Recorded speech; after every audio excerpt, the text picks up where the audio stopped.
Good evening, everyone. नमस्कार. Good evening, वैद्यगण. आप सभी का अगस्त्या फाउंडेशन और प्राणभी सर द्वारा लिए गए इस इनिशिएटिव में मैं वैद्य सोनल जुर्यानी आपका हार्दिक स्वागत और अभिनंदन करती हूँ. प्राणभी सर ये वैद्यों को आत्मनिर्भर बनाने का एक ऐसा इनिशिएटिव है जहां jack of all and master of one बनकर आयुर्वेद के माध्यम से हम सभी वैद्यगण आयुर्वेद के थ्रू लोगों पे एक पॉजिटिव इम्पैक्ट डाल सकते हैं. इसी श्रृंखला में हम मानस रोग, गर्भ संस्कार, आयुर्वेदिक फार्मिंग जैसे कई टॉपिक्स पे ऑलरेडी लेक्चर सीरीज कंडक्ट कर चुके हैं. इसी लेक्चर सीरीज को हम आज आगे कंटिन्यू करते हुए हमारा आज का टॉपिक चिकित्सा पद्धति, तत्वशास्त्र और व्यवहार, जिस पर आज से हमारा अध्ययन शुरू होने वाला है, इसकी सीरीज की स्टार्टिंग करते हैं. जैसा कि हम सब जानते हैं, सर भी इस बात से एग्री करते हैं कि वो हमेशा इस बात से परिचय उनका होना चाहिए कि वो हमेशा आचार्य चरक के विद्यार्थी हैं. जीवन भर उन्होंने अपना जो ज्यादातर समय है वो अध्ययन में दिया है और वो हमें भी इसी बात के लिए प्रेरित करते रहते हैं. तो सर के इन्हीं विचारों के द्वारा मैं ये सेशन और उनका परिचय उनकी आज्ञा है इसलिए स्टार्ट करती हूँ. सर BAMS है from SS Ayurveda Mahavidyalaya Pune. Sir ने MD कंप्लीट किया अपना 2010 में from BS TDS Ayurveda Mahavidyalaya. Sir completed PhD in Samhita as gold medallist. Sir gold medallist रहे हैं समिता में from Tilak Maharashtra Vidyapeeth. Sir also hold degree in PG DPC and MS psychological counselling. Under his duration of service sir lecturer रह चुके हैं Samhita department में, reader और professor रह चुके हैं एट SSAMH कॉलेज नासिक में. And under his list of achievements sir कई पोस्ट होल्ड कर चुके हैं, जैसे कि sir currently founder and president हैं अगस्त्या फाउंडेशन नासिक में, को सेक्रेटरी एट अनंत आयुर्वेदा प्रतिष्ठान पुणे, ट्रस्टी एट संस्कृत भाषा सभा नासिक एटसेट्रा. ऐसे कई पोस्ट हैं और जो वो होल्ड कर चुके हैं. He has been clinically practicing Ayurveda and Panchkarma in Nasik, Pune and Mumbai from past 18 years. Yes, you heard it right, from past 18 years. So we all can believe कि उनका कितना knowledge और experience वो share करने वाले हैं और हम सबको कितना कुछ सीखने को मिल रहा है. From past 18 years, he has been practicing in 3 major cities like Mumbai, Pune and Nasik. Conducted multiple online workshops and webinars since 2020. When I say multiple, I just mean it. 190 plus e-lecturers have been given for various institutes all over the world. Under his wings of achievement, Sir has assisted to Honorable Professor Dr. Anant Dharmadhikari Sir as Sutravachan and co-lecturer in more than 183 Charak Samhita Nirupan programs in various places. Received multiple scholarships and awards, such as Sir holds international book record in largest class of Charak Samhita at Haridwar Award. Also, Sir एक और international book record hold करते हैं at largest class of Ashtang Hriday at Haridwar. वेद ब्रह्म पुरस्कार bye Bharat सेवा trustee etcetera. ऐसे कई पुरस्कार की लिस्ट है सर की जो ऑलरेडी वो उनको रिसीव हो चुके हैं. समय थोड़ा लिमिटेड है इसलिए पूरी लिस्ट यहाँ शेयर नहीं कर रही हूँ, बट वी ऑल नो जितना बड़ा व्यक्तित्व, जितने गुरुवर्य प्रकृति के वो हैं, उनको बहुत सारे ऑलरेडी अवार्ड से फैसिलिटेट किया जा चुका है. Besides Ayurvedic interest, Sir has keen interest in lawn tennis. उन्होंने lawn tennis को pursue किया है at state level for 5+ years and published and wrote 89 articles in various Ayurvedic journals. So मैं अंश मात्र भी नहीं हूँ कि सर का परिचय दे सकूं. इतने विशाल काय व्यक्तित्व वाले गुरुवर वैद्य के चरणों पे में मैं नमन करती हूँ और उनके जो ज्ञान रूपी सागर है, जो उनके पास नॉलेज का एक भंडार है, मैं उनसे अनुरोध करती हूँ कि अगर वो हम सबको इस लायक समझे तो हमारे साथ शेयर करें। And we are very very very grateful to have you with us today sir. इतना समय निकालने के लिए हमारे हमारे लिए हम बहुत बहुत कृतज्ञ हैं आपके लिए। I request you sir to please carry the session forward, हम सभी को अपने ज्ञान रूपी जो सागर है उससे धनवान करें सर। नमस्ते। नमस्ते सर। ब्रह्मदक्षाश्वि देवेश भरद्वाज पुनर्वसु हुताश विशर्क प्रभृतिभ्यो नमो नमः। सहस्राक्षं गणाधीशं स्वं गुरुं च सरस्वतीं जनकं जनयित्रीं च शास्त्रादौ प्रणमाम्यहम्। आपने मुझे मेरा जो परिचय किया उसके लिए मैं आभारी हूँ, लेकिन मैं सभी को एक, जो मुझे जानते हैं वो उनको तो पता है, लेकिन जो नहीं जानते हैं कि मैं अभी भी एक विद्यार्थी हूँ और मैं केवल चरक का विद्यार्थी हूँ, बाकी तो सब व्यर्थ है। जो भी आपने बताया वो एक क्या कहते हैं उसको, एक भौतिक जो कुछ समय के अनुसार सबको मिलता है वैसा है। पर मैं अभी भी अध्ययन कर रहा हूँ, अभी भी पढ़ रहा हूँ, समझ रहा हूँ, समझने का प्रयास कर रहा हूँ कि आयुर्वेद ये क्या है और ये इतने हजारों वर्षों से कैसे अभी तक वैसे के वैसे स्वरूप में अभी भी उपयुक्त है। हमारे बीच में अभी जो भी कोई जो इतने सारे वैद्य हैं, लेकिन कोई भी ऐसा नहीं है कि जो चरक संहिता में, सुश्रुत संहिता में, अष्टांग हृदय में जो लिखा है, जो श्लोक है, उनमें एक मात्रा का भी परिवर्तन करने का उन हमारी किसी की पात्रता नहीं है। और इसलिए मैं एक अत्यंत विनम्र से कह रहा हूं कि इन्होंने जो परिचय किया वो ज्यादा कुछ दिल पे मत लीजिए। मैं आप जैसा ही एक विद्यार्थी हूं और अभी भी पढ़ रहा हूं। बस इतना है कि जो मुझे समझा है या जो मैंने मेरे गुरुजनों से सीखा है वो मैं शेयर कर रहा हूं। तो अगले 15 दिन हम जो अध्ययन करने वाले हैं, ये जो चिकित्सा पद्धति, तत्व शास्त्र और व्यवहार, ये जो एक वेबिनार या कोर्स जो है, इसके पीछे का विचार ऐसा है कि आज तक आपने सभी ने अलग अलग संहिताओं पर लेक्चर देते हुए मुझे सुना होगा, एक अध्याय लेते हुए सुना होगा, एक विषय को पढ़ाते हुए सुना होगा, लेकिन प्रत्यक्ष क्लिनिक में जब हम बैठते हैं तो हमें क्या करना है और जो हमने सीखा है, तत्व और शास्त्र हमने जो सीखा है, उसका व्यवहार में उपयोग कैसे करना है, इसके लिए ये इस ऑनलाइन कोर्स का हमने एक इसका डिजाइन किया है। यहाँ पे हम कोई अध्याय पढ़ने वाले नहीं है, कोई एक थेरोटिकल ऐसा कोई हमारा विषय जो थेरोटिकल ऐसा कोई होगा नहीं, क्योंकि जो होगा वो उस थेरी का प्रैक्टिकल में क्या उपयोग करना है। लेकिन ऑनलाइन है इसलिए कोई डेमोन्स्ट्रेशन हम नहीं कर सकते हैं, तो उसके अनुभव और उसकी कंसेप्ट और मेरी इच्छा है कि ये कोर्स होने के बाद में आप सभी में, जो वैद्य है उनके लिए तो मैं कुछ नहीं बोल पाऊंगा, लेकिन जो विद्यार्थी है, जो प्रैक्टिस शुरू करने वाले हैं या करेंगे अगले आने वाले समय में, तो उनमें कॉन्फिडेंस होना चाहिए कि यस मैं प्रैक्टिस कर सकता हूँ। और दूसरा, प्रैक्टिस तो कोई भी करता है। जैसे हमने आपने पढ़ा होगा, हर्षल ने और हमने एक ऐसा फोटो बनाया था कि अर्श हुआ अर्श कुठार, कास हुआ कास कुठार, श्वास हुआ श्वास कुठार, कृमि हुए कृमि कुठार। ये कोई आयुर्वेद की चिकित्सा नहीं है। तो आयुर्वेद की चिकित्सा क्या है? आयुर्वेद शास्त्र के अनुसार केवल द्रव्य देना मतलब चिकित्सा है, केवल व्याधि ठीक करना मतलब चिकित्सा है, केवल किसी एक लक्षण में, मतलब लक्षण आधुनिक का डायबिटिस मलाइटिस और चिकित्सा चंद्रप्रभा और भी जो कोई प्रमेह हरवटी जो भी कोई कल्प होंगे, ये आयुर्वेद चिकित्सा है या नहीं? और मूल संहिताकार क्या कहते हैं, उनकी क्या अपेक्षा है, वो किस प्रकार से चिकित्सा का विचार करना चाहते हैं, या किस प्रकार से उन्होंने उनको अगली पीढ़ी से अपेक्षा क्या है कि किस प्रकार से चिकित्सा करनी चाहिए, इस सारा विषय हम लेने वाले हैं। आज का जो व्याख्यान है वो प्रत्यक्ष क्लिनिक शुरू करते समय और पेशेंट देखते समय क्या करना चाहिए और क्या नहीं करना चाहिए, ये एक हमारा परिचयात्मक व्याख्यान होगा।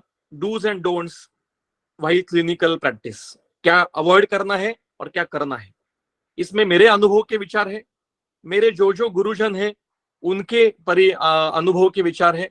उन गुरुजनों में मेरे सबसे पहले मेरे पिताजी वैद्य प्रकाश सराफ जी, उसके बाद में वैद्य प्रमा जोशी मैडम, उसके बाद में वैद्य दिलीप गाडगिल सर, वैद्य योगिनी पाटिल मैडम, वैद्य आनंद धर्माधिकारी सर, वैद्य रमेश नानल सर, वैद्य सप्र सर देशमुख सर, वैद्य दमनिया सर, पांचाभाई दमनिया जी, और उसके बाद में वैद्य नाना जोशी जी धुलिया के, और वैद्य भैयाराव गौतम।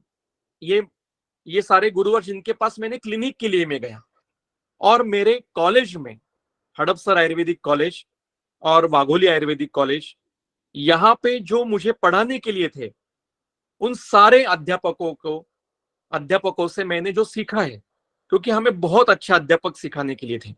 किसी एक का नाम लूंगा तो बाकी के लिए वो अच्छा नहीं होगा। तो जैसे जैसे विषय आएंगे तब तब उन्होंने जो जो बताया है मैं जरूर शेयर करूंगा। तो मेरे सारे अध्यापक और फिर जिनके पास मैं चिकित्सा करने के लिए गया, उन सारे चिकित्सक जो प्रैक्टिशनर जिनसे सीखा, तो उनसे मैंने जो सीखा है वो हम शेयर करेंगे। अगला इस और हर वीक में 4 व्याख्यान होंगे, मंगलवार, बुधवार, गुरुवार, शुक्रवार, ऐसे 4 व्याख्यान रात को 9:30 बजे होंगे। आज सोमवार को क्यों किया, क्योंकि शुरुआत अच्छे दिन से करनी है, इसलिए शिव जी का आज ये वार है। और चंद्र, सोम मतलब चंद्र, तो चंद्र की कथा हमारे आयुर्वेद में है, इसलिए सोमवार से हमने ये वेब सीरीज शुरू करने का विचार किया। आगे जो व्याख्यान होने वाले हैं उनमें हेतु परीक्षण, मतलब हमारे सामने जो रुग्ण बैठा है उसके हेतु कैसे निकालेंगे, उसके हेतु, ग्रंथ के हेतु देखना ऐसा नहीं है, उसने क्या गलती की है। फिर होगा दोष परीक्षण, उनका दोषों का एनालिसिस कैसे करना है, प्रिडोमिनेंस ऑफ दोषा कैसे ढूंढने हैं। फिर दुष्य परीक्षण, फिर अग्नि परीक्षण, प्रकृति परीक्षण, उसके मानस भावों का परीक्षण, चिकित्सा जो हमने मतलब उसका संप्रति कैसे लगाने की और उसका निदान कैसे करने का, इसके विषय। फिर उसके बाद में प्रत्यक्ष हम क्लिनिक में जब अभी द्रव्य देना निदान का भाग हो गया, अब हमें द्रव्य चयन करना है। तो मेरे सामने अगर जो रुग्ण बैठा है जिसको मल्टीपल सिम्टम्स है, तो उसमें मैं क्या किस प्रकार के द्रव्यों की योजना करना है, मुझे शमन चिकित्सा करनी है या शोधन चिकित्सा करनी है। फिर शमन करना है तो कौन सा द्रव्य देना है, शोधन करना है तो कौन सा उपक्रम करना है, इसका निर्णय कैसे लेना है। क्योंकि हम जब क्लिनिक में लिए बैठेंगे तो हम अकेले होंगे, अकेले होते हैं। हमारा हर पेशेंट को फोन करके गुरु जी को पूछ नहीं सकते कि ऐसा पेशेंट बैठा है, मैं क्या करूं, कौन सा द्रव्य दूं, ऐसा नहीं होता। वो सिंगल मैन आर्मी होता है वो। तो उस समय क्या विचार करना चाहिए, ये अगर आपका तत्व ज्ञान और जो शास्त्र है उससे व्यवहार में अगर उसकी अगर बैठक बैठ गई आपकी कि इस प्रकार से मुझे चिकित्सा करनी है, तो फिर आपको पीछे देखने की कोई जरूरत नहीं पड़ती, आप जस्ट प्रैक्टिस करते जाते हो और आपका नाम अच्छा होता है। ऐसे कई विषय, फिर अलग अलग प्रकार की चिकित्सा, सत्वावाजी चिकित्सा, दैव्योपास्य चिकित्सा, इनका हम विचार करने वाले हैं। और कुछ केसेस, अंतिम जो व्याख्यान है वो केस डिस्कशंस और प्रश्नोत्तर का ओपन क्वेश्चन आंसर हम करेंगे, क्योंकि कई प्रश्नों के, कई लोगों के मन में प्रश्न होते हैं। तो ऐसा ये हमारा उपक्रम है। तो आज हम जो पहला व्याख्यान है उसको हम शुरू करते हैं, dos and don'ts in clinical practice. इसके लिए मैंने एक छोटी सी पीपीटी मैंने की है, और इस पीपीटी तैयार करने के लिए मेरे क्लिनिक में जो विद्यार्थी आते हैं, दीप और ऋग्वेद, इन दोनों ने मुझे मदद की है, इसलिए उनको थैंक यू कह के, क्योंकि वो पीपीटी उन्होंने बनाए, मैंने पॉइंट्स बताए, उन्होंने पीपीटी बनाई है। और हमारा जो विषय है आज का, वो विषय ऐसा है कि आपने सारा अध्ययन किया, डिग्री प्राप्त हुई, यूजी पीजी डिग्री प्राप्त हुई, अब हमें प्रैक्टिस शुरू करनी है। तो प्रैक्टिस शुरू करते समय और ड्यूरिंग द प्रैक्टिस क्या करना है और क्या अवॉइड करना है, इसके जो मैंने अनुभव लिए और मैंने जो सीखा वो मैं आपसे शेयर करूंगा। सो क्लिनिकल प्रैक्टिस में क्या डूज एंड क्या डोंट्स, क्या करना है क्या नहीं करना है। तो सबसे पहले चिकित्सा मतलब क्या है वो हमें समझना पड़ेगा, क्योंकि हम चिकित्सा करने वाले हैं तो चिकित्सा मतलब क्या, ये हमारा पहले ये कल्पना स्वच्छ होनी चाहिए। तो चिकित्सा की व्याख्या वगैरह वो हम बाद में देखते हैं, लेकिन चिकित्सा से ग्रंथकार क्या कहना चाहते हैं, अब ये विषय कहाँ पे वर्णन किया है, तो ये विषय चरक संहिता के सूत्र स्थान के 16वें अध्याय में स्वभाव परमवाद के अधिकरण में किया है। अगर आज ये अध्याय फिर से लिखा गया, मतलब मेरे गुरु जी धर्माधिकारी सर कहते हैं कि अगर आज ये अध्याय हमने फिर से लिखने का प्रयास किया तो इसका नाम हम लिखेंगे अग्निवेश विषाद योग। मैं एक 5 मिनट में स्वभाव परमवाद और उसके, क्योंकि वो समझाया नहीं तो चिकित्सा समझते नहीं है, इसलिए वो लेने का प्रयास करूंगा। तो चिकित्सा प्रावृत्ति नाम के अध्याय में सबसे पहले शोधनों का सम्यक अतियोग अयोग लक्षण बताने के बाद ये 27वें श्लोक में स्वभाव उपरम का वर्णन शुरू किया। जायन्ते हेतु वैषम्यात विषमा देह धातवः हेतु साम्यात समः तेषां स्वभाव उपरमः सदा। अब इसका अन्वय ऐसा है कि हेतु वैषम्यात देह धातवः विषमा जायन्ते, हेतु साम्यात देह धातवः समः जायन्ते, तेषां उपरमः स्वभावः सदा। अब इसका अर्थ क्या है कि अगर विकृत हेतु सेवन किए, व्याधिकारक हेतु सेवन किए, विषम हेतु सेवन किए, तो उससे शरीर के देह धातु भी विषम उत्पन्न होते हैं। धातु का अर्थ यहाँ पे केवल रसद शुक्र नहीं है, धातु का अर्थ यहाँ पे शरीर का कोई भी प्राकृत घटक, मतलब दोष, रसत शुक्र ये धातु और उपधातु और मल, इन सबको धातु का संज्ञा दी जाती है। शरीर का जो प्राकृत घटक है उसको धातु संज्ञा दी जाती है, तो वो प्राकृत है, और हेतु वैषम्य से वो विषम हो जाता है, विकृत हो जाता है। अगर हम हेतु सम सेवन करेंगे, स्वास्थ्यकारक हेतु सेवन करेंगे, तो शरीर के धातु सम स्थिति में रहते हैं। मतलब उत्पन्न करने के लिए अगर आपको देह धातु विषम उत्पन्न करने हैं तो उसका कारण हेतु वैषम्य है, अगर देह धातु सम उत्पन्न करने हैं तो उसका कारण हेतु साम्य है। ये उत्पत्ति के लिए कुछ कारण की जरूरत होती है, लेकिन किसी भी उत्पन्न हुए भाव का अगर उपरम मतलब नाश होना है तो वो स्वभाव से होता है, निसर्गतः होता है। जो उत्पन्न हुआ है उसका नाश स्वभाव से होने वाला है। इस सृष्टि में ऐसा एक भी घटक नहीं है स्थावर जंगम पार्थिव कि जो चिरकाल तक रहने वाला है। कभी न कभी हर घटक का नाश होने ही वाला है, तो वो स्वभाव से होगा। मतलब उत्पत्ति के लिए कारण है, स्वभाव के लिए कारण नहीं है। अब कुछ लोग ऐसे कहते हैं कि कारण नहीं है, यही कारण है। केचि तत्रापि मन्यन्ते हेतुम हेतु आवर्तनम, और प्रवृत्ति हेतु भावानाम न निरोध अस्ति कारणम। हेतु भावों की प्रवृत्ति उत्पत्ति होने के लिए कारण होता है, लेकिन निरोध मतलब नाश के लिए कोई कारण नहीं होता। तो अत्रेय जी ने कहा कि व्याधि उत्पत्ति के लिए कारण आवश्यक है, लेकिन व्याधि का नाश ये स्वभाव से होने वाला है। आपको आपके मन में कुछ प्रश्न आया? कुछ प्रश्न आना चाहिए मन में, और वही प्रश्न अग्निवेश के मन में आए और उसको विषाद उत्पन्न हो गया। तो वो क्या कह रहे, देखो, एवं मुक्तार्थम आचार्यम अग्निवेश अभ्यभाषत। ये इतना आचार्य जी ने कहा कि व्याधि उत्पत्ति के लिए कारण है, लेकिन व्याधि का नाश स्वभाव से होने वाला है, उसके लिए कोई कारण की जरूरत नहीं है। तो अग्निवेश को मन में शंकाएं आई। उसने कहा स्वभाव उपरमे कर्म चिकित्सा प्रावृतस्य किम। अगर सब स्वभाव से ही नष्ट होने वाला है तो चिकित्सा प्रावृत वैद्य की जरूरत क्या है?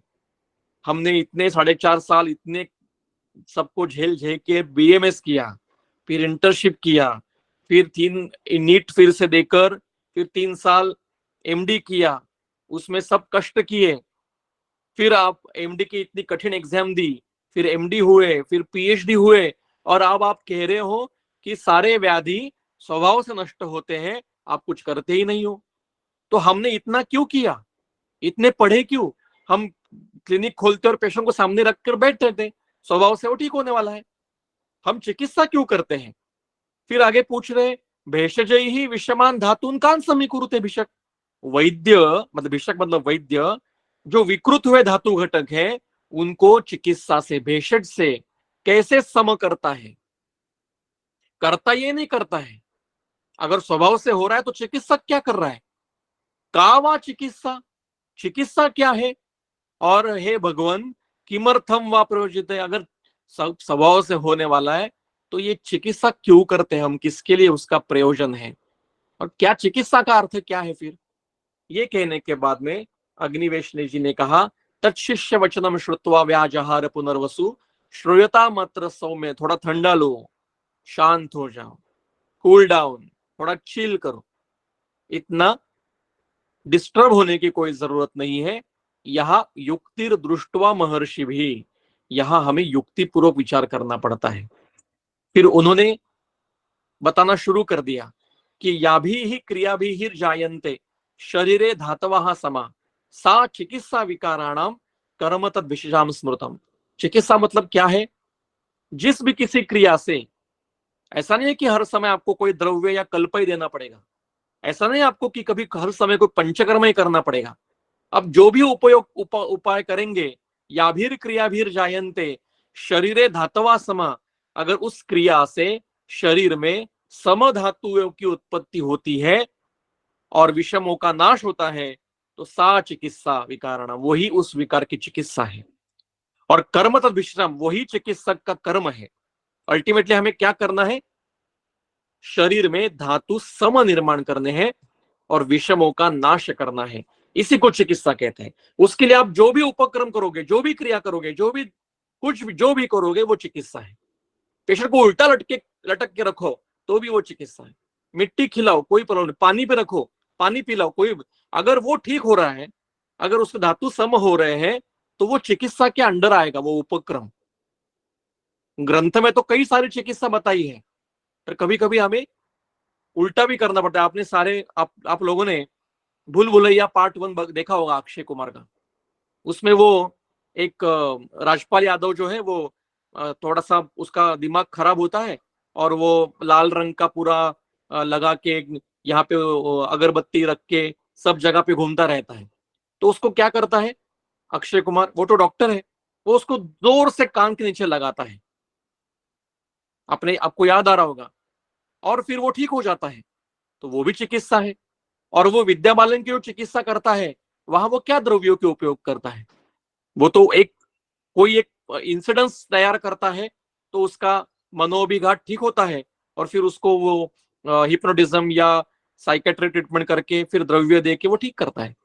तो वो भी चिकित्सा ही। उसके अगर शरीर में धातु सम हो रहे हैं, विषमों का नाश हो रहा है और स्वास्थ्य प्राप्ति हो रही है, तो वो चिकित्सा है। आगे कह रहे, कथम शरीरे धातु नाम वैषम्यम न भवेत इति।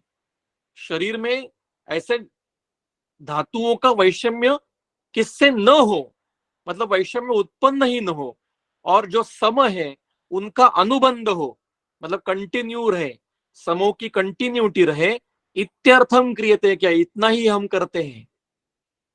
हम व्याधि ठीक नहीं करते, हम केवल जो विकृत हुए धातु घटक है उनको नष्ट करते हैं और समों का अनुबंध करते हैं। वो कैसे करते हैं? त्यागात विषम हेतु नाम समानाम च उपसेवनात् विषमा न अनुबद्धन्ति जायन्ते धातवः समः। तो विषम हेतु जो है, जिससे विषम धातु उत्पन्न हो रहे हैं, उनका हम त्याग करवाते हैं, मतलब पहले हेतु बंद करते हैं। समानाम जो उपसेवनात्, सम हेतु शुरू करते हैं। हम कहते हैं पथ्य में, आप ये खाना बंद करो, ये शुरू करो, या ऐसे इस प्रकार से खाओ, इस समय में खाओ। तो हम समों का उपसेवन करवाते हैं और चिकित्सा भी करते हैं, तो उससे विषमाना अनुबद्धन्ति, विषमों की कंटिन्यूटी बंद हो जाती है और धातवा समा जायन्ते, सम धातु उत्पन्न होते हैं। बस यही चिकित्सा है, इसी को चिकित्सा कहते हैं। और इसलिए वाग्भट ने, आप संदर्भ लिख के रखिए, अष्टांग हृदय में उत्तर तंत्र के अंतिम अध्याय, वाजीकरण अध्याय 40 नंबर का अध्याय अष्टांग हृदय का, उसमें एक श्लोक उन्होंने लिखा है वाग्भट जी ने, कि आतंक पंक मग्ना नाम हस्तालंबु विसर्जितम। कोई व्यक्ति अगर कीचड़ में, दलदल में फंसा है और उसको बाहर निकलना है, तो हम दलदल में उतर के उसको ऊपर ढकेलते नहीं ना, दोनों डूब जाएंगे। हम क्या करते हैं, उसको केवल हाथ देते हैं या कोई लकड़ी देते हैं या कोई साधन देते हैं, उसको पकड़ के वो अपने आप ऊपर आता है। वैसे ही आतंक रूपी पंख में, आतंक पंख मग्ना नाम, आतंक रूपी पंख कीचड़ में, व्याधि में कोई रुग्ण अटक गया है तो उसको हस्तालंबो विशेषितम, वैद्य का एक ही काम है, उसको केवल हाथ देना है। स्वभाव से उसका व्याधि नष्ट होने वाला है। किसी का 7 दिन में होगा, किसी का 1 मास में होगा, किसी का 1 वर्ष में होगा, किसी का 10 वर्ष में होगा, 5 वर्ष में होगा, किसी का इस आयु में वो व्याधि ठीक नहीं होगा, उसको मृत्यु से ही वो छुटकारा मिलेगा। लेकिन हम क्या करते हैं, उसको हाथ देते हैं, उसकी वो जल्दी होने की प्रोसेस जो है ठीक होने की, वो जल्दी करते हैं। 7 दिन में प्रतिशत ठीक हो सकता है तो 3 दिन में ठीक कर रहे हैं हम। बस यही चिकित्सक का कार्य है। हम व्याधि ठीक नहीं करते, हम उसको केवल फास्ट प्रोसेस करते हैं उसकी। ये ग्रंथकारों का कहना है। ठीक है, अब इसके आगे हमें प्रैक्टिस शुरू करनी है। प्रैक्टिस शुरू करने के लिए क्या चाहिए? सबसे पहले कॉन्फिडेंस चाहिए कि यस, मैं पेशेंट देख सकता हूं। और मैं आपको बताऊं, ये कॉन्फिडेंस कैसे आएगा? 2 कर्मों से आएगा। एक, किसी के पास क्लिनिक के लिए जाओ, उनको प्रैक्टिस करते हुए देखो, मतलब दृष्ट कर्मता, आपने कर्म देखने चाहिए। वो कैसे पेशेंट के हेतु निकालते हैं, वो कैसे पेशेंट से बातें करते हैं, वो कैसे पेशेंट को द्रव्यों की योजना करते हैं और उनके पेशेंट को कैसे ठीक करते हैं, ये आपने पहले देखना तो चाहिए। तो पहले कर्म देखने हैं, फिर बस्ती कैसे देनी है, वमन कैसे देते हैं, रक्त मोक्षण कैसे, वह उपक्रम भी देखने हैं। इसके बाद में खुद उपक्रम को असिस्ट करना है, व्रणरोपण करना है, व्रणबंध करना है, तो उसमें असिस्ट करना है। और दूसरा कर्मता, कृत कर्मता, मतलब फिर शुरू खुद करना है और फिर प्रैक्टिस शुरू करनी है। दुष्ट कर्मता और कृत कर्मता, और फिर रुग्ण। तो हमें कॉन्फिडेंस होगा कि यस, मैंने देखा है, सर ने मेरे ऐसा पेशेंट ठीक किया है, मेरे गुरुजी ने ठीक किया, मैं कर सकता हूं। उन्होंने ऐसी ऐसी बातें उसकी की थी, ऐसे हेतु निकाले थे, मैंने देखा है, अब मैं करूंगा। यहां ओवर कॉन्फिडेंस नहीं चाहिए कि मैं सारे पेशेंट ठीक, हम सारे पेशेंट ठीक नहीं कर सकते। उत्तम वैद्य कौन है पता है? जिसको पता है कि मैं ये पेशेंट ठीक नहीं कर पाऊंगा, ये मेरे हाथ मेरे बस की बात नहीं है, उसको रेफर कर दो। जो किसी पेशेंट को रेफर, कौन से पेशेंट को रेफर करना है, ये जिसको समझता है ना, वो उत्तम वैद्य है।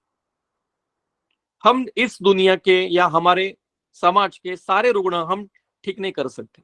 कुछ रुग्ण ये सर्जरी से ठीक हो सकते हैं, कुछ रुग्ण ये दैव अपाशय से ठीक हो सकते हैं, कुछ रुग्ण काउंसलिंग से, साइकेट्रिस्ट से हो सकते हैं, कुछ रुग्ण किसी से भी ठीक नहीं हो सकते, असाध्य होते हैं। तो हम सारे रुग्ण हमारी क्लिनिक में बैठकर ठीक नहीं कर सकते। तो पहले हमें पता होना चाहिए कि हम क्या ठीक कर सकते हैं और क्या ठीक नहीं कर सकते, इतना कॉन्फिडेंस होना चाहिए। दूसरा होना चाहिए पेशेंस, मतलब पेशेंट हमें देखने हैं लेकिन पेशेंस हमारे अंदर होना चाहिए। मेरे पिताजी कहते थे कि जब प्रैक्टिस शुरू करनी है तो 2 चीजें आपको आपके व्यक्तित्व में ढालनी पड़ेगी। पहला, सिर पे बर्फ रखो, दूसरा जुबान पे शुगर रखो, शक्कर रखो। मतलब मीठा ही बोलना है जो बोलना है, पेशेंस है। और ठंडा दिमाग, एकदम बर्फ, ये पेशेंस है।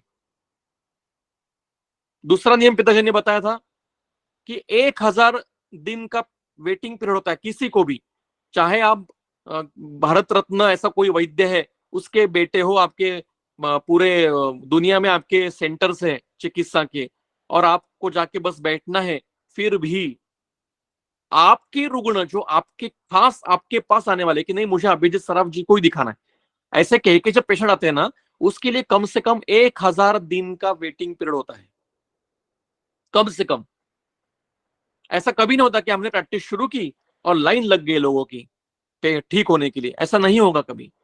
You have to be patient. और तीसरा होना चाहिए पॉजिटिविटी। पॉजिटिविटी से हमें प्रैक्टिस में उतरना है। अब सेटअप शुरू करना है प्रैक्टिस। क्या होता है आजकल मैंने देखा है कि हम किसी वैद्य के पास जाते हैं, वैद्य के पास जाने के बाद वो सेटल प्रैक्टिस होती है उनकी, 17, 18, 20, 25, 30 साल से प्रैक्टिस होती है, तो उनका सेटअप पूरा बैठा होता है। एसी होता है, सब इमारत अच्छी होती है, फर्नीचर अच्छा होता है, लेकिन हम केवल उस समय का देखते हैं, लेकिन ये नहीं देखते कि उन्होंने प्रैक्टिस शुरू कब कैसे की थी। और जब हम प्रैक्टिस शुरू करते हैं तो हमारे दिमाग में वो हमारे सर का क्लिनिक रहता है, और हम वैसे ही पहले दिन से प्रैक्टिस का सेटअप डालने का प्रयास करते हैं कि बहुत सारा पैसा खर्च करके, इन्वेस्टमेंट करके, पूरा कांच का उपयोग है, पॉलिश फर्नीचर एकदम, अगर AC waiting room, AC panchakarma room, जो भी चाहे, जो भी करते हैं आजकल।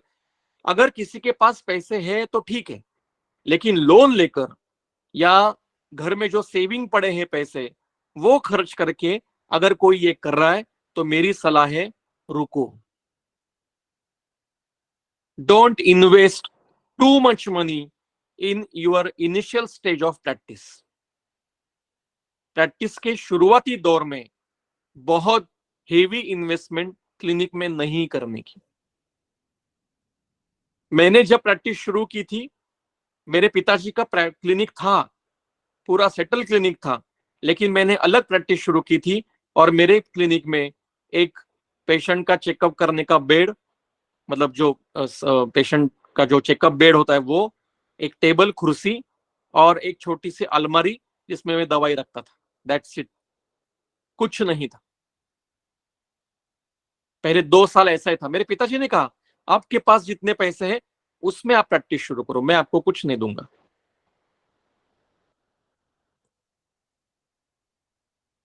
तो ज्यादा अगर इन्वेस्टमेंट करेंगे तो हम फी बढ़ाएंगे फिर पेशेंट की, क्योंकि हमें इन्वेस्ट जो किया है वो निकालना है। इसलिए ऐसा भी नहीं कि टेबल कुर्सी लगा के बैठो, लेकिन एक डिसेंट होना चाहिए, और ज्यादा, और स्टेप बाय स्टेप एक एक चीज करते जाओ। इस साल में हमने पंचकर्मा सेटअप किया, फिर अगले साल में आपने कोई यूनिट शुरू किया, फिर तीसरे साल में आपने एसी बिठाया, चौथे साल, ऐसा करते करते जाओ, ताकि आप पर फाइनेंशियल लोड ना आए। ये इससे मैं भी गया हूं। दूसरा, प्लेस कैसे होने चाहिए? Place is should be easily accessible. कोई भी रुग्ण, हमारे पास ज्यादा अगर वात व्याधि के रुग्ण आते हैं, तो वो 5वें फ्लोर पे अगर क्लिनिक डाला आपने, तो वो पैदल चढ़ के आना, और लिफ्ट नहीं है तो कैसे आएंगे? तो जिनकी इच्छा है आपके पास आने की, वो भी आ नहीं सकता है। तो प्लेस ऐसी चाहिए कि पेशेंट को इजीली एसेसेबल होना चाहिए, तो उस प्रकार की प्लेस देखना है। तीसरा, हर एक रुग्ण वैद्य को लगता है कि मेरी मुंबई में प्रैक्टिस हो, मेरी पुणे में प्रैक्टिस हो। It is not possible. तो हम जहां पे पले बड़े हैं, जहां पे हमारे माता पिताजी रहते हैं, उनके पास रह के प्रैक्टिस करो, ताकि शुरुआती दौर में फाइनेंशियल ज्यादा घर का भी लोड ना है। ये तो घर का भी पैसे भरो, क्लिनिक का भी पैसे भरो, सब गड़बड़ हो जाती है। और पुणे मुंबई में अभी कुछ नहीं रहा है, इतनी भीड़ हो गई है कि कुछ नहीं, उल्टा तालुका प्लेस पे, तहसील प्लेस पे, गांव के प्लेस में ज्यादा प्रैक्टिस करना ज्यादा आवश्यक है। और अगर हम गांव में किसी विलेज में या तहसील के प्लेस में अगर प्रैक्टिस करेंगे, तो आयुर्वेद वहां इनकॉर्पोरेट करोगे, तो धीरे धीरे आयुर्वेद ग्राउंड रूट पे और ज्यादा फैलना शुरू हो जाएगा। दोनों चीजें हो सकी। इसलिए जहां पे हमारा घर है वहां पे, मैंने नासिक में जा सकता हूँ, बॉम्बे पुणे में, लेकिन मैंने नासिक में मेरे पिताजी, माता पिताजी के पास रह के मैंने प्रैक्टिस शुरू की। हमारे रामदास आवाड़ जी तो कोपरगांव में प्रैक्टिस करते हैं, उनको कोई दिल्ली बंगलोर जाना नहीं पड़ा। या नाना जोशी जी हमारे पंचकर्म महर्षि दुलिया में प्रैक्टिस करते थे। दुलिया अभी अभी बड़ा सिटी होने, डिस्ट्रिक्ट प्लेस हुआ है, पहले तो ऐसा छोटा ही गांव था। तो ऐसा कुछ नहीं है कि आप दिल्ली, बंगलोर, हैदराबाद, कलकत्ता में प्रैक्टिस कर दो बड़े वैद्य, ऐसा कुछ नहीं है। दूसरा, फर्नीचर, जैसे मैंने बताया कि ज्यादा इन्वेस्ट मत करो फर्नीचर में, धीरे धीरे करो, गो स्टेप बाय स्टेप। तीसरा, इंस्ट्रूमेंट, एकदम सारे इंस्ट्रूमेंट शॉप करने का कि पंचकर्म के ये वो नो, जित पहले शुरू करो प्रैक्टिस, और जो जो रिक्वायर्ड हो रहा है वो परचेस करते जाओ। जो जो आपको शुरुआत में पहले दिन से लगने वाला है वो लो। बीपी एपरेटस लगने वाला है, क्या आपको कैथेटर लगने वाले हैं, बस्ती के इंस्ट्रूमेंट लगने वाले हैं, अभ्यंग के जो भी है वो करो, लेकिन ज्यादा उसमें जो इन्वेस्टमेंट होती है वो शुरुआत में मत करो। शुरुआत में स्टेप स्टेप बाय स्टेप जाओ, फिर अच्छे से वॉलपेपर लगाओ, कोई क्या कहते हैं उसको, धन्वंतरी जी की बड़ी मूर्ति रखो, अश्विनी कुमारों की फोटो लगाओ, वो बात के धीरे धीरे करो। चौथा है मेडिसिन। मेरे एक उदाहरण बताता हूं मैं। मेरे एक विद्यार्थी ने एक दूसरे एक स्टेट में प्रैक्टिस शुरू की, ओडिशा में, और शुरुआत में ही एकदम 2 लाख रुपए का मेडिसिन का ऑर्डर दिया महाराष्ट्र के सारे का इसको, और सारे परचेस कर लिए। और पेशेंट नहीं आ रहे क्योंकि नई प्रैक्टिस है, और ये तेल वो तेल, ये घृत वो घृत, क्योंकि उन्होंने उनकी गुरुजी के क्लिनिक में देखा था कि इतने पंचकर्म में इतना चलता है। अब गुरुजी को प्रैक्टिस करके 20 साल हो गए, फ्लो ऑफ पेशेंट बहुत हेवी है उनके पास, वो 1 महीने में खत्म कर देंगे सारी दवाई। इसके 6 महीने में दवाई खत्म ही नहीं हो रही, कुछ खराब हो गए, तो इतनी डिप्रेशन में चले गई सर कि 2 लाख रुपए मेरे अटक गए। इसलिए कभी भी मेडिसिन पे भी ज्यादा पैसा अटकाना नहीं है स्टार्टिंग में। जब हम अगला लेक्चर लेने वाले हैं कि द्रव्य चयन कैसे करना है, उसमें मैं एक नियम बताऊंगा, वो अभी भी बता देता हूँ कि जहां पे प्रैक्टिस कर रहे हैं, समझो मैं रायपुर में प्रैक्टिस करने वाला हूँ, रांची में प्रैक्टिस करने वाला हूँ, या मैं झुंझुनू में प्रैक्टिस करने वाला हूँ, या मैं होशियारपुर में प्रैक्टिस करने वाला हूँ, या मैं छोटा सा कोई केरल का गांव है वहां प्रैक्टिस करने वाला हूँ, तो मेरे एरिया में, मेरे गांव में ज्यादा व्याधि कौन से है, इसका एक सर्वे करो। कौन से पेशेंट ज्यादा आते हैं, वहां के डॉक्टर को जाके मिलो, सर्वे करो। फिर यहाँ पे मुझे इजीली अवेलेबल मेडिसिन क्या है। अगर मैं पहले दिन से लोगों को पंचगव्य घुर पिलाना शुरू करूंगा तो नहीं आएंगे आपके पास। अगर आपके पीछे कोई है, आपके पिताजी दादाजी वैद्य, तो अलग बात है, लोगों को आदत है। लेकिन नई प्रैक्टिस डालनी है तो आपको स्टेप बाय स्टेप ही जाना पड़ेगा। इसलिए मेडिसिन में भी ज्यादा इन्वेस्टमेंट शुरुआत में मत करो, जितना आवश्यक है उतना ही लो। बोर्ड बोर्ड जो क्लिनिक का रहता है वो 2 जगह पे लगाना है आपको, एक एंट्रेंस पे और एक जहां पे रोड फ्रंट जो भाग होता है, बस इतना ही अलाउड है। गांव में अभी एनएसएसएम के इथिक्स के रूल आए हैं, आप फ्लेक्स नहीं लगा सकते हो, आप बैनरबाजी नहीं कर सकते हो। दूसरा, आजकल हमारे महाराष्ट्र में फैड है कि जो बोर्ड होता है व्याधि का, उसपे सारे जितने व्याधि के नाम याद आ रहे हैं वो सारे नाम डाल देते हैं। आमवात ठीक करेंगे, प्रमेह ठीक करेंगे, डायबिटीज ठीक करेंगे, स्किन डिसीज ठीक करेंगे, वातव्याधि करेंगे, बीपी ठीक करेंगे, ऐसा कुछ कभी एडवर्टाइज नहीं करनी है। केवल बोर्ड पे आपका नाम, आपकी क्लिनिक का नाम और आपकी डिग्री और टाइमिंग, इतना ही चाहिए। ज्यादा पब्लिसिटी उसमें नहीं करने की। हमारे नासिक में एक वैद्य ने, आप बीएमएस है, प्लेन बीएमएस है, और नीचे उन्होंने इसलिए लिखा है फिजियोथेरेपी करेंगे, आपको फिजियोथेरेपी करवाएंगे। तो केस हो गए उसके ऊपर कि आपके पास फिजियोथेरेपी की डिग्री नहीं है, आप कैसे फिजियोथेरेपी करते हैं। तो ऐसा ज्यादा हमारे कई लोग एमडी काय चिकित्सा होते हैं और बोर्ड पे लिखते हैं एमडी मेडिसिन, और कंस में आयुर्वेद लिखते हैं। ये गुनाह है। आपको एमडी मेडिसिन की डिग्री नहीं है, एमडी काय चिकित्सा डिग्री है आपकी। एमडी शल्य होते हैं और लिखते हैं एमडी सर्जरी, और कंस में आयुर्वेद लिखते हैं, ये गुनाह है, ऐसा नहीं करना है। दूसरा, केस पेपर कैसे बनाना है, ये हम आगे के 15 दिन में सीखने वाले हैं। स्टेशनरी में आपको शुरुआत से आपका राइटिंग पैड लगेगा, प्रिस्क्रिप्शन पैड लगेगा, आपको स्टैंप लगेगा, पेन सेट लगेंगे, पेंसिल सेट लगेगा, रबर लगेंगे। ये सारा सोच के उसकी लिस्ट बनाओ और फिर स्टेशनरी मंगवाओ, और वो भी सिलेक्टेड।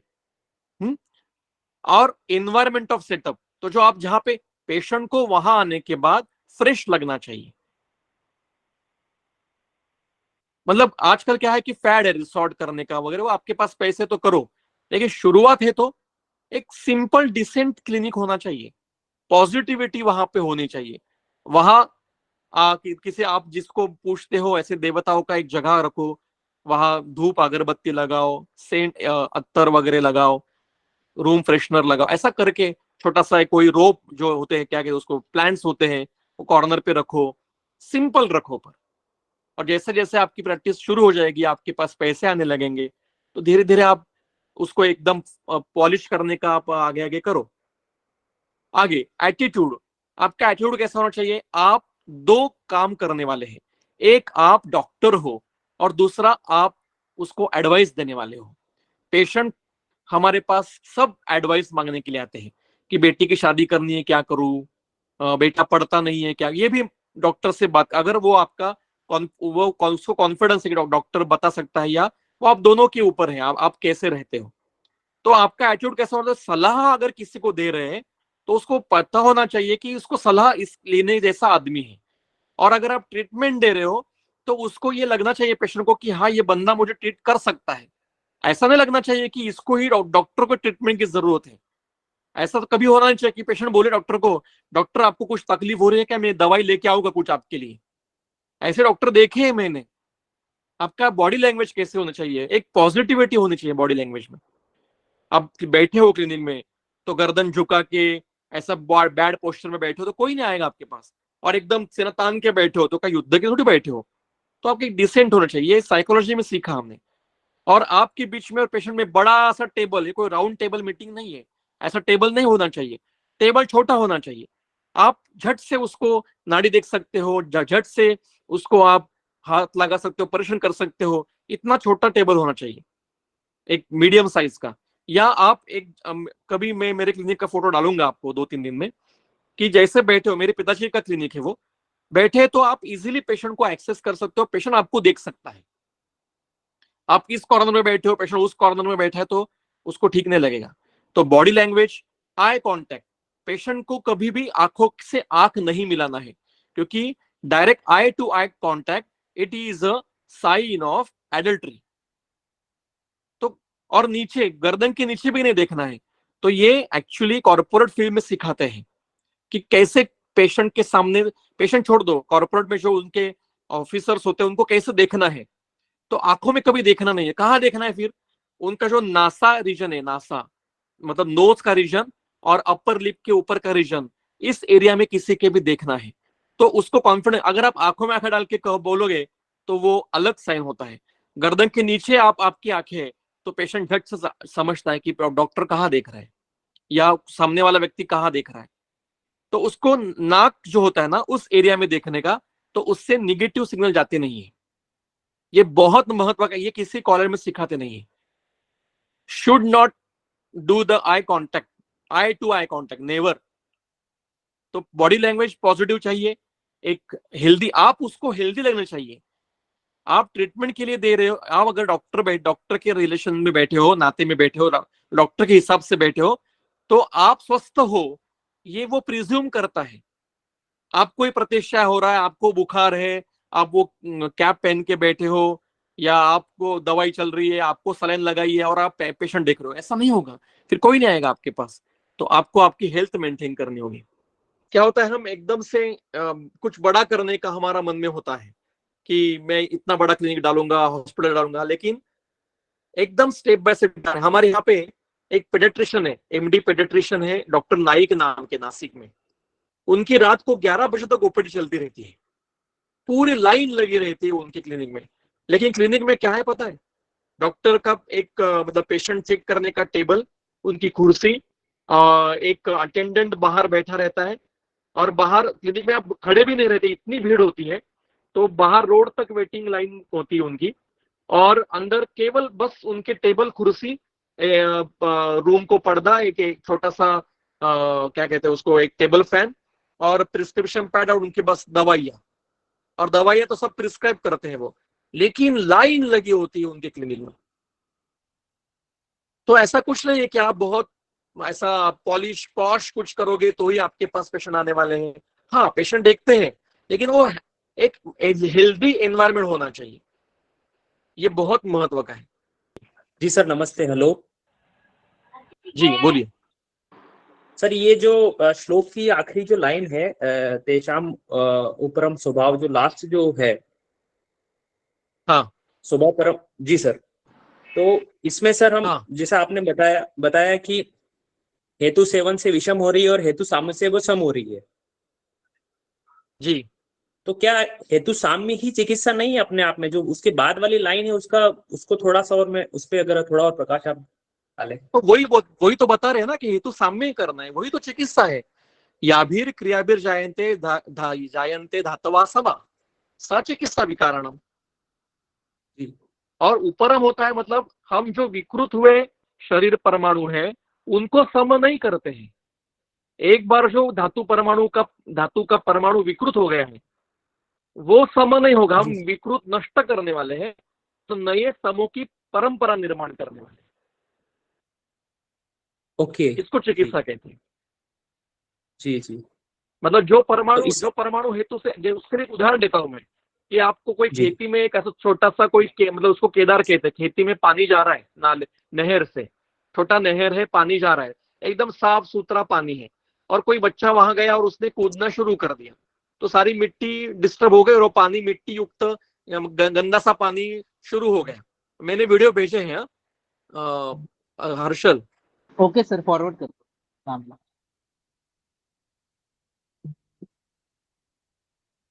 तो गंदा सा पानी हो गया उसमें, तो क्या होता है कि पानी गंदा जाना शुरू हो गया।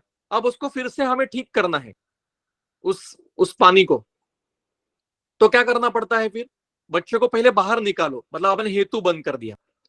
हेतु बंद करने के बाद आपने क्या किया कि, फिर से पीपीटी में आता हूं, अब बच्चे को बाहर निकाला तो हेतु बंद हो गया। अब क्या हो रहा है, जो पीछे से पानी, जो अच्छा पानी बह रहा है, वो धीरे धीरे आगे शुरू हो जाएगा, और गंदा पानी धीरे धीरे आगे बह के चला जाएगा। अब मिट्टी सेटल हो जाएगी नीचे, और पानी फिर से साफ सुथरा पानी शुरू हो जाएगा। यही चिकित्सा है, बस हम यही करते हैं। जब तक ये वीडियो दिखाएंगे तब तक एक दो तीन चीजें और बताना है। जो अगला पॉइंट है, ड्रेस कोड हमारा। हम जब क्लिनिक में बैठेंगे तो हमारा ड्रेस कोड ये डिसेंट होना चाहिए। इंडियन वेयर ज्यादा प्रेफरेबल है, क्योंकि आप इमेजिन करिए कि आप बहुत बीमार है, आपको इमीडिएट ट्रीटमेंट की जरूरत है, आपको काउंसलिंग की जरूरत है, या आपको दवाई चाहिए, उपक्रम करने हैं, और आप जिस क्लिनिक में चले गए, मेरे पास आ गए समझो, और मैं फटी हुई पैंट, आजकल फैशन है ना पैंट, पैर में सब जगह फटी हुई होती, जितनी फटी हुई उतनी महंगी होती है, बराबर है? तो ऐसी फटी हुई पैंट पहनी है, टाइट टी शर्ट पहना है, टी शर्ट को एकदम कुछ अलग अलग प्रकार के चित्र है उसके ऊपर, स्पाई कट किया है मैंने, पियर्सिंग किया है, दो नाक में पियर्सिंग है, कान में पियर्सिंग है, भुवों पे पियर्सिंग है, मुंह में पान चबा के बैठा हूँ, वो ऐसे नीचे से रेड रेड पानी आ रहा है, और ऐसा एक पैर ऊपर टेबल पे रखकर उंगली में ऐसे किल्ली या चाबी या कोई चेन घुमाते हुए बैठा हूँ, और आप मेरे पास आओगे और मैं कहूंगा बोलो क्या हुआ आपको, क्या हुआ है, तो आप क्या मेरे से ट्रीटमेंट लोगे क्या? मेरे से औषधि उपचार करवाओगे क्या? बिल्कुल नहीं करोगे। इसके लिए आपका ड्रेस कोड, मेल अगर है, मेल डॉक्टर है, तो प्रॉपर टी शर्ट तो कभी क्लिनिक में पहनना ही नहीं। शर्ट प्रॉपर डिसेंट, वो भी पीले कलर का, लाल कलर का, ब्लैक कलर का, डार्क ब्लू कलर का, ऐसे शर्ट नहीं पहनने के। एक फेंट कलर का शर्ट होना चाहिए, और उसकी मैचिंग पैंट होनी चाहिए। एक तो इन करो, और अगर आप झब्बा पहन रहे हो तो उसको आउट रखो। फिर जो हेयर, अगर फीमेल है तो आजकल फैशन है, क्या कहते हैं उसको, कंधे खुले रखने हैं, कंधे कंधे ओपन रखते हैं, ये डॉक्टर ने नहीं करना चाहिए। फटे हुए जो यहाँ से ऐसे फैशन करते हैं। तो डिसेंट आपका ड्रेस, इंडियन वेयर साड़ी या जो भी आप ड्रेस पहनोगे वो डिसेंट होना चाहिए। आपको देखकर पेशेंट को ऐसा लगना चाहिए कि ये मुझे ठीक कर सकती है, और उसको बीमार, आप कोई फैशन करने के लिए वहां बैठे नहीं हो। We are not actress of any film और एनी सीरियल। हम वहां पे डॉक्टर के नाते वहां पे बैठे हैं, तो उसी हिसाब से हमें वहां पे बैठना है, फैशन करने के लिए ऐसा नहीं है। दूसरा, हेयर। आजकल लड़कों में कई सारे प्रकार की हेयर स्टाइल करने का ये है, तो आप जब तक पढ़ रहे हो ना, सारा ट्राई कर लो। मैंने भी किया है। मैंने तो इनफैक्ट मैं काम करता था, सीरियल में काम किया है मैंने, मॉडलिंग किया है, एक एक वो मेरे उम्र का एक भाग था। जैसे मैं डॉक्टर हो गया मैंने सब बंद कर दिया वो। और जब आप क्लिनिक में बैठोगे तो आपका हेयर स्टाइल डिसेंट होना चाहिए। लड़कियों को अगर लंबे बाल है तो खुले छोड़ने नहीं है। आपको जो भी खुले छोड़ने हैं बाल, वो आप घर में, बाहर घूमने के लिए जाओगे वहां करो, लेकिन जब क्लिनिक में बैठोगे तो उसको बांध के, क्योंकि it's a hygiene, sign of hygiene. मेरी बहन प्रेग्नेंट थी, जब हम उसको देकर एक गायनेकोलॉजिस्ट के पास चले गए, तो वो जैसे टेबल पे लिखने के लिए नीचे सिर करती, उसके सारे बाल उसके इस पेपर पे और आगे आ जाते थे, और बार बार वो बाल पीछे करने का, बार बार वो बाल यहां से उधर करने का, इसमें वो व्यस्त थी। ऐसा मुझे लग रहा था अंदर कि कोई एक रबर या कोई उसको दो कि भाई दीदी दादी जो भी है, दीदी ये पहले बांध लो आप बाल आपके, फिर आप चेक करो पेशेंट को।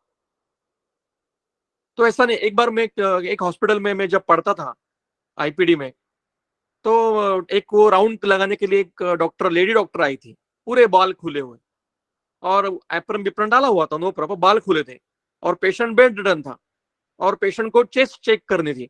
जैसे ही वो झुकी चेस्ट चेक करने के लिए, उसके सारे बाल पेशेंट के मुंह पे कर गए और पेशेंट इरिटेट हो गया। और ये कोई अच्छी साइन नहीं है। तो आप क्या, अगर लंबे बाल है या कंधे से नीचे है तो उसको अच्छे से बांध दो, it's a sign of hygiene.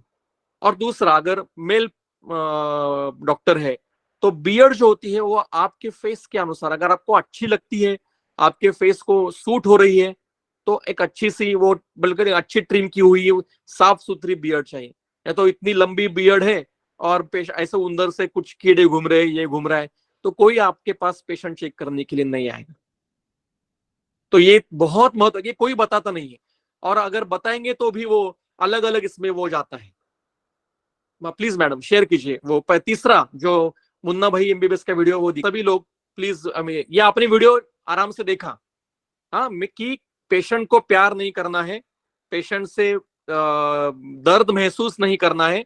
और जैसे मैंने मेरी बेटी का मैं ऑपरेशन नहीं कर सकता हूं, तो क्योंकि मैं उससे प्यार करता हूं, ये उसका मैसेज है। ठीक है, अब दूसरा वीडियो, और दो वीडियो है, दोनों दिखाओ।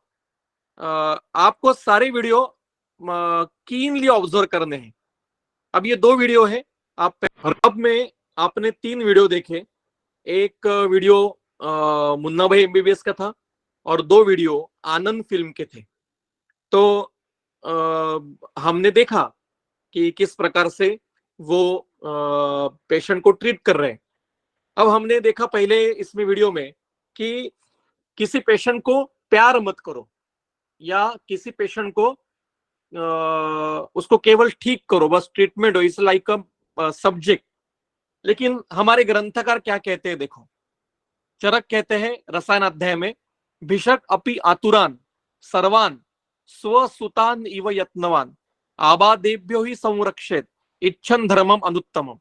ये कह रहे हैं कि हे वैद्य ने, सभी वैद्यों ने सर्वान आतुरान स्वसुतान इव यत्नवान संरक्षित, सभी रुग्णों को, केवल श्रीमंत रुग्णों को, आड्य रोगी को, ऐसा नहीं है, सर्वान सुतान, सभी आतुरान, सभी आतुरों को अपने स्वसुतान, अपने पुत्र की तरह प्रयत्न पूर्वक उसको व्याधि से बचाना है। जैसे हमारे बच्चों को, हमारे जो बेटा होता है, बेटी होती है, तो उनको कुछ तकलीफ ना हो, उनको बीमार ना हो, इसलिए हम प्रयास करते हैं। और अगर वो बीमार हो गए तो झट से उनकी चिकित्सा करने का हमारा प्रयास होता है। वैसे ही हर आतुर के बारे में आपका प्रयास होना चाहिए, और यही धर्म है वैद्य का। सुश्रुत कहते हैं तस्मात् पुत्रवत एव एनम पालयत आतुरम भिषक। भिषक ने सभी आतुरों को उनका पुत्रवत पालन करना चाहिए। कहाँ पे ये एमबीबीएस, मुन्ना भाई एमबीबीएस का मैसेज है कि आप किसी से प्यार मत करो, और कहाँ पे हमारे ये प्राचीन ग्रंथकार है कि सारे आतुर को अपने पुत्र की तरह विचार करके उनसे झट से, इसका अर्थ इन्वॉल्व होना है क्या पेशेंट में? नहीं, लेकिन उनको ठीक करने के लिए प्रयास करना है। अब हमने दूसरा जो वीडियो देखा था जिसमें अमिताभ बच्चन पेशेंट को काउंसलिंग कर रहा है, तो पहला एक लड़का आता है, वो कहता है मेरे पास पैसे नहीं है और मैं ट्यूशन करता हूं ताकि मेरा घर चले, तो मुझे तकलीफ हो रही है, खांसी से खून आ रहा है, तो क्या करूं? वो कहता है आप एक्सरे निकालो। वो कहता है एक्सरे के लिए मेरे पास पैसे नहीं है। तो डॉक्टर कहता है कि नहीं, आप जाओ, उनके पास पैसे देने की कोई जरूरत नहीं। लेकिन दूसरा जब रुग्ण आता है जो पूरा स्वस्थ है लेकिन आढ़्य है और उसको छोटी छोटी तकलीफें है, तो डॉक्टर क्या कहता है कि नहीं नहीं, आपको कुछ नहीं है, आप चले जाओ, आपको कोई ट्रीटमेंट की जरूरत नहीं है। वो कहता है नहीं, लेकिन मुझे ऐसी तकलीफ हो रही है कि रात को नींद नहीं आ रही है, दिन में ग्लानी सी रहती है, अब क्या करूं? नहीं, बोलता आपको कोई ट्रीटमेंट की जरूरत नहीं, मेडिसिन की जरूरत नहीं, आप जा सकते हो। और वो पेशेंट गुस्सा होकर चला जाता है। डॉक्टर इज इथिकल, लेकिन वो पेशेंट को ठीक से काउंसलिंग नहीं कर रहा है। इथिकल है डॉक्टर बिल्कुल, कि आपको बीमारी नहीं है, मैं दवाई नहीं दूंगा, लेकिन काउंसलिंग ठीक से करना है, गुस्सा नहीं होना है। तीसरे वीडियो में रमेश देव पेशेंट को ठीक कर रहे हैं, जो पेशेंट बहुत श्रीमंत है, आढ़ है, और उसको छोटी छोटी तकलीफें हैं, तो वो उसको काउंसलिंग करता है कि हाँ हाँ इट्स वेरी ग्रेव डिसीज, आपको उसको ख्याल रखना है, आप ये ऐसी दवाई लो, वो दवाई लो, ये टेस्ट करवा लो। कुछ रुग्ण इसी में सेटिस्फाइड होते हैं कि मेरी ये टेस्ट की, मुझे ये दवाई दी। वो एक प्लेसिबो इफेक्ट होता है, मुझे कोई तो पूछ रहा है, मैं किसी को, कोई मेरे लिए कंसर्न कर रहा है। मेरे पास एक पेशेंट है, आपको बताऊं, जो केवल मुझसे बातें करने के लिए आती है। एक मेरी माँ की उम्र की है, उसको घर में कोई पूछता नहीं है, ठीक से कोई उसके घर में बातें उससे करता नहीं है, सब उससे केवल काम करवाते हैं और उसको उपदेश करते रहते हैं, उसके बेटे भी, उसका पति भी। तो वो क्लिनिक, उसको कोई बीमारी नहीं है, लेकिन वो आती है और सारा कथन उसको उसके जीवन का मुझसे करती है। मैं उसको एक आधा घंटा देता हूँ, उस आधे घंटे में उसकी सारी मन की बातें वो मुझसे बातें कर, उसको पता है कि मेरे से कहीं ये जाने वाली नहीं है, और वो शांत होकर चल जाती है। उसके अगले 15-20 दिन आराम से निकल जाते हैं कि उसका मन खाली हो गया है। ये काउंसलिंग, और you should be a good listener. आपने पेशेंट को ठीक से सुनना है पहले, फिर आपके प्रश्न पूछने हैं। और लेकिन तीसरे वीडियो में एक गलती ऐसी है कि वो पेशेंट चेक करते हुए स्मोकिंग कर रहा है doctor. It's a very wrong thing, ये ऐसा कभी नहीं करना है, ठीक है। तो इस प्रकार से हमने देखे। अब आगे चलते हैं, ड्रेस कोड और इसका हो गया। इथिक्स, इथिक्स के बारे में मैं 2-3 चीजें बताने वाला हूं। अब हमारा व्याख्यान खत्म होने के लिए है, लेकिन इथिक्स बहुत महत्व के, जो मेरे पिताजी ने और मेरे गुरुजी ने मुझे बताए थे। इथिक्स मतलब क्या, जब हम प्रैक्टिस के लिए बैठे हैं तो क्या नियम कठोरता से पालन करना है। सबसे पहला, किसी भी पेशेंट के जब आप घर पे जाओगे होम विजिट के लिए, तो कभी भी उसके घर में पानी भी नहीं पीने का। पेशेंट हमें खाने के लिए बुलाएंगे, डॉक्टर आपने मुझे इतना ठीक किया, आप हमारे घर में दावत के लिए आ जाए, कभी नहीं जाने का। पेशेंट के साथ कभी होटल में नहीं जाने का, पेशेंट के साथ। तो पेशेंट के साथ या पेशेंट के पास कभी भी खाना नहीं खाने का। दूसरा, जहां पे आप प्रैक्टिस करते हो, जिस सिटी में प्रैक्टिस करते हो या जिस सिटी के एरिया में प्रैक्टिस करते हो, वहां पे स्ट्रीट फूड, मतलब रास्ते पे रहकर खाना खाने का नहीं, खड़े रहकर। मैं मेरा खुद का अनुभव आपको बताता हूं। मैंने प्रैक्टिस शुरू की थी पुणे में, और पुणे में मेरी शुरुआत की प्रैक्टिस 2008, 9, 10 में थी। और मैं अकेला रहता था, हॉस्टल में रहता था, फिर अकेला फ्लैट लेके रहने लगा। तो और मेरी मेस में खाना होता था, मेस लगाई थी मैंने। तो कभी कभी बहुत भूख लगती थी। तो एक बार मैं मतलब मैं कॉलेज में भी एज अ लेक्चरर भी था, और शाम को मेरी ओपीडी होती थी। तो मैं थक के आया था कॉलेज से, और बहुत ट्रैवलिंग करना पड़ता था, 2-2 घंटे ट्रैवल करना पड़ता था कॉलेज से मेरे घर तक। और फिर बाद में मैं क्लिनिक गया तो मुझे खाने के लिए कुछ समय नहीं मिला। और मैं पेशेंट देखे, तो एक पेशेंट था, उसको मैंने बताया कि उसको थोड़ा सा मतलब संदिग्ध बात वगैरह, तो मैंने कहा बाहर का नहीं खाना है। शुरुआत था मेरी मेरी भी नई नई शुरुआत थी, ज्यादा पता नहीं था कैसे बताना है, कैसे रहना है। मैंने कहा बाहर का मत खाओ, वड़ा पाव मत खाओ, दाबेली मत खाओ, समोसा मत खाओ, ये सब बताया। वो हाँ हाँ करके चला गया।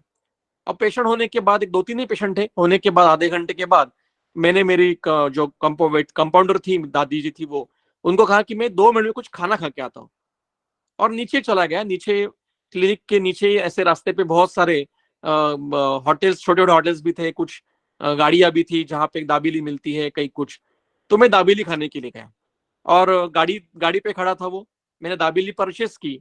और दाबेली जैसे मैं खाना खाने शुरू हुआ, तो जो रुग्ण था, जिसको मैंने अभी 15 मिनट पहले बताया था कि आपको ये स्ट्रीट फूड खाना नहीं है, ये खाना नहीं, वो सामने से, रास्ते से सामने से जा रहा था, और मेरे तरफ देख के, हाँ आप खुद तो खाते हो और हमें बोलते हो खाना मत, ऐसे खुद खाओ मत। और मेरा पूरी भूख मर गई वहां पे। और वो मेरे लिए लेसन था कि कभी भी जहां पे प्रैक्टिस करते हो, वहां पे स्ट्रीट फूड पे जाके खाना नहीं खाना है। आपको स्ट्रीट फूड, मैं नासिक में हूं, तो मैं इंदौर में जाके स्ट्रीट फूड खाऊंगा, या बंगलोर में जाऊंगा, जहां पे मुझे कोई पहचानता नहीं है। ये बहुत महत्व की बात है, ध्यान से इसको फॉलो करो। अगला है, होम विजिट करना है या नहीं करना है। मैं अभी नहीं करता, पहले करता था, लेकिन अभी मैं होम विजिट नहीं करता हूं, क्योंकि उसके पीछे बहुत सारी रीजंस है। कोविड के बाद होम विजिट करना हमने बंद कर दिया है। और आजकल लोगों को भी पसंद नहीं डॉक्टर घर पे आए। और अगर गए होम विजिट को भी, बेड रिडन पेशेंट है कोई, तो कुछ भी खाने पीने का नहीं, और केवल पेशेंट को ठीक करके निकल आने का, बाकी किसी चीज पर ध्यान देने का नहीं। अगला, रुग्ण हमें कई जगह बाहर मिलते हैं, कई शादियों में मिलते हैं, कहीं पे ट्रैवलिंग में मिलते हैं, किसी एक फंक्शन में मिलते हैं, कोई लेक्चर है वहां पे मिलते हैं, कोई बड़े बड़े गांव के इकट्ठे त्योहार होते हैं वहां मिलते हैं। तो वहां पे मिलने के बाद वो खुद शुरू करते, डॉक्टर अब मुझे थोड़ा सा ऐसा हो रहा है, आपसे दवाई तो ली तो अब थोड़ा पेन कम है, कभी कभी ज्यादा बोलते नहीं होता है। तो उनको क्या कहने का, अभी ये जगह नहीं है ये बातें करने की, आप कल क्लिनिक में आओ और मुझसे आपका उसके ऊपर हम चर्चा करेंगे। या खुद होके कभी पूछना नहीं है, आप किसी शादी में गए हो और वो बेचारा पेशेंट आपका वहां पे खाना खा रहा है या उसके रिलेटिव्स के साथ बैठ के हंसी मजाक कर रहा है, और वहां जाके आप पूछोगे क्या कैसे है, आपके पाइल्स कैसे है, या आपका कैसा घुटने का दर्द कैसा है, आपकी उल्टियां तो ठीक हो गई है, जुलाब तो ठीक हो गया, ऐसे प्रश्न उसको सबके सामने पूछने का नहीं। ये आप और पेशेंट के बीच में जो उसने आपको उसकी तकलीफें बताई है और जो आप ट्रीट कर रहे हो, it's a matter of secrecy और एक मैटर ऑफ ट्रस्ट। ये इसको पता है पेशेंट को, उसको विश्वास होना चाहिए कि डॉक्टर से कहीं पे और जगह पे नहीं जाएगा। ऐसा नहीं होना चाहिए। आजकल कैंसर पेशेंट, एड्स पेशेंट जैसे जो गंभीर पेशेंट है, उनमें एक पीयर इफेक्ट के लिए सभी कैंसर पेशेंट को इकट्ठे बुलाकर एक दूसरे को काउंसलिंग करते हैं, वो बात अलग है। लेकिन आप प्राइवेट प्रैक्टिस कर रहे हो तो पेशेंट की इंफॉर्मेशन इधर उधर लीक करने की नहीं, और चार पांच लोगों के सामने उसको कुछ पूछने का भी नहीं या उसको कुछ सलाह भी देने की नहीं। एक बार मेरा अनुभव बताता हूँ, मेरे चाचा जी, एक दूर के चाचा जी गुजर गए और यंग एज में गुजर गए, तो हम बहुत दुखी थे। मतलब उनकी बेटी की शादी हुई थी, अभी अभी हुई थी, और लड़का तो पढ़ रहा था, बहुत दुखी थे। और मैं सब उनका अभी अंत संस्कार चलने शुरू होने वाला था, घर से लेके जाने वाला, तो मैं बाहर खड़ा था। तो मेरे एक दूसरे रिलेटिव है, वो वहां पे आके मेरे पास खड़े हुए और चार पांच लोग हम चर्चा कर रहे थे। वो एकदम से मुझे पूछने लगे, वो कोविड में क्या करना चाहिए, कोविड अभी भी हुआ था, मतलब खत्म होने को था, क्या हमने परहेज करना चाहिए, खाने पाने में क्या करना चाहिए, पथ्य पालन क्या करना चाहिए, बताओ। मैंने कहा ये जगह नहीं है बताने की, ये मेरा क्लिनिक नहीं है कि आपको काउंसलिंग करूं, पथ्य बोल बताऊं। मैं, मेरे चाचा जी गुजर गए, उनको देखने के लिए, उनको मिलने के उस दुख में हूं मैं, और आपने ये क्या क्लिनिक खोला है मैं यहाँ पे। उनको गुस्सा आया मेरे ऊपर। मैंने कहा नहीं, गुस्सा आया तो भी चलेगा, आपको कुछ पूछना है क्लिनिक में आके पूछो मेरे। आप सभी में से जो प्रैक्टिस करते उनको कई को यह अनुभव होगा कि हम किसी शादी में जाते हैं, किसी त्योहार में जाते हैं, रिलेटिव्स के किसी फंक्शन में जाते हैं, तो वहां पे रिलेटिव हमें क्लिनिक शुरू कर देते हैं कि मुझे ये घुटने में दर्द है क्या करूं, सिर दर्द है क्या करूं, ये पथ्य पालन क्या करूं। तो मैं पहले पहले बताता था, अब मैं बताता हूँ क्लिनिक में आओ मेरे, मैं यहाँ पे नहीं बताऊंगा। ये मेडिकल इथिक्स है, और हमारी भी तकलीफ बहुत होती है। हम वहां एंजॉय करने के जाते हैं और वहां पे लोग क्लिनिक शुरू कर, वो फोकट में, और हमारे सलाह तो कोई मानता भी नहीं, तो उसको बाहर सलाह देना अवॉइड करना है। तो ये पेशेंट की आइडेंटिटी कभी लीक नहीं करनी है। आगे पेशेंट के साथ ज्यादा पर्सनल नहीं होना है, ज्यादा उसको उससे अटैचमेंट नहीं रखनी है। जैसे क्लिनिक खत्म हो जाए, पेशेंट घर लेके नहीं आने का। घर आए गए, खाना खाने के लिए बैठे, तो माँ को, पत्नी को, बेटियों को, भाई को, आज के क्लिनिक में क्या क्या हंसी, क्या क्या पेशेंट देखे मैंने, क्या क्या किया, ये कोई बताने, उनको बताने की जरूरत नहीं। ये आपका और पेशेंट के बीच की बात है। पेशेंट घर में लेके, क्योंकि वो निगेटिविटी है, you are dealing with negativity, वो घर लेके नहीं आने का। जैसे क्लिनिक आपने बंद किया, शटर डाउन हुआ, ब्रेन के अंदर का भी पेशेंट का शटर डाउन करने का, वो घर लेके नहीं आने का। एक मैं आपको इसके घटना बताता हूँ। हमारे गौतम बुद्ध जी एक गांव से दूसरे गांव जा रहे थे और उनके साथ कई शिष्य थे। तो सुबह उन्होंने निकलते समय एक व्याख्यान दिया कि आपको ब्रह्मचर्य का पालन करना है, ये करना है, वो करना है, बस बताया। अब वो निकलेगा दूसरे गांव में जाने के लिए आगे, तो बीच में नदी लगी और नदी से पानी से जाना था, और नदी के इस तो जहां पे वो क्रॉस करना शुरू कर रहे थे, वहां एक जवान लड़की खड़ी थी और उसको वो जा नहीं पा रही थी पानी से। तो उसने वो सारे शिष्यों को पूछा कि मुझे कोई हाथ में पकड़ के लेके जाएगा क्या, कोई मुझे धर के लेके जाएगा क्या। तो कोई देख भी नहीं रहा है, क्योंकि अभी तो लेक्चर हुआ है कि ब्रह्मचर्य का पालन करो वगैरह। तो गौतम बुद्ध जी ने आके उसका हाथ पकड़ा, चलो माता जी मैं आपको क्रॉस करवाता हूँ, नदी पार करवाता हूँ। तो सारे शिष्य हक्का बक्का रह गए कि हमें ये लेक्चर देते हैं और खुद क्या कर रहे हैं देखो। तो सारे डिस्टर्ब हो गए। उन्होंने उस लड़की को नदियां पार करवा ली, उस लड़की ने उनको पैर छू के वंदन किया और वो चली गई। फिर ये अपने गांव चले गए, जहां पे जाना था उनको, जहां पे निवास की व्यवस्था थी वहां गए, और शाम का लेक्चर शुरू हुआ। तो गौतम बुद्ध जी आंखें बंद करके बैठे हैं और सारे शिष्य डिस्टर्ब हैं और कोई सुनने की मूड में नहीं है। तो इन्होंने आंखें खोली और उन्होंने स्माइल, उनकी एक स्माइल थी गौतम बुद्ध जी की, अभी भी उनके सर के एकदम आश्वासक उनकी एक स्माइल थी। और उन्होंने कहा कि मुझे पता है आप सब व्यथित हो, क्योंकि मैंने आपको बताया कि ब्रह्मचर्य का पालन करना है वगैरह, और मैंने आज इस लड़की को हाथ धर के उसको नदी पार करवा ली।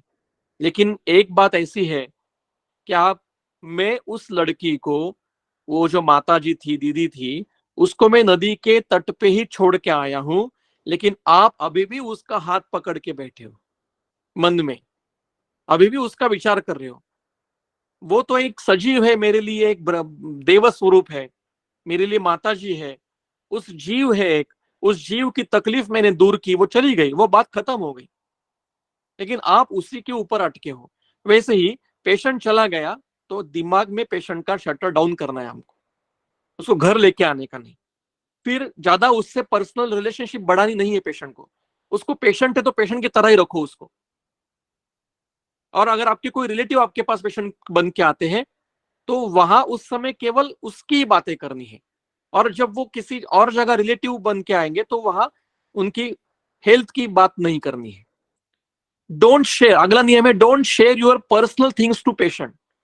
आपने कहा सेविंग की है, कहा आपने पैसे इन्वेस्ट किए हैं, ये किसी को, पेशेंट को बताने की जरूरत नहीं। आपने कौन सी गाड़ी परचेस की है, कौन सा गहना परचेस किया है, कौन सा घर नया कोई प्लॉट लिया है, या आपके बच्चे को कितने स्कूल में मार्क मिले हैं, या कौन से स्कूल में एडमिशन ली है, ये अननेसेसरी इंफॉर्मेशन किसी भी अननोन पेशेंट को, या नोन भी हो तो भी देने का नहीं। या कभी कभी ऐसा होता है कि पेशेंट कहता है कि मुझे किडनी स्टोन की तकलीफ हो रही है, डॉक्टर कहता है हाँ हाँ मुझे भी हुआ था किडनी स्टोन। अगर हुआ भी होगा तो भी बताना नहीं है, क्योंकि आप उनके लिए एक आदर्श होते हो, स्वस्थ व्यक्ति होते हो, तो आपकी पर्सनल इंफॉर्मेशन कभी शेयर मत करो। दूसरा बहुत महत्व का, कभी भी कट प्रैक्टिस मत करो।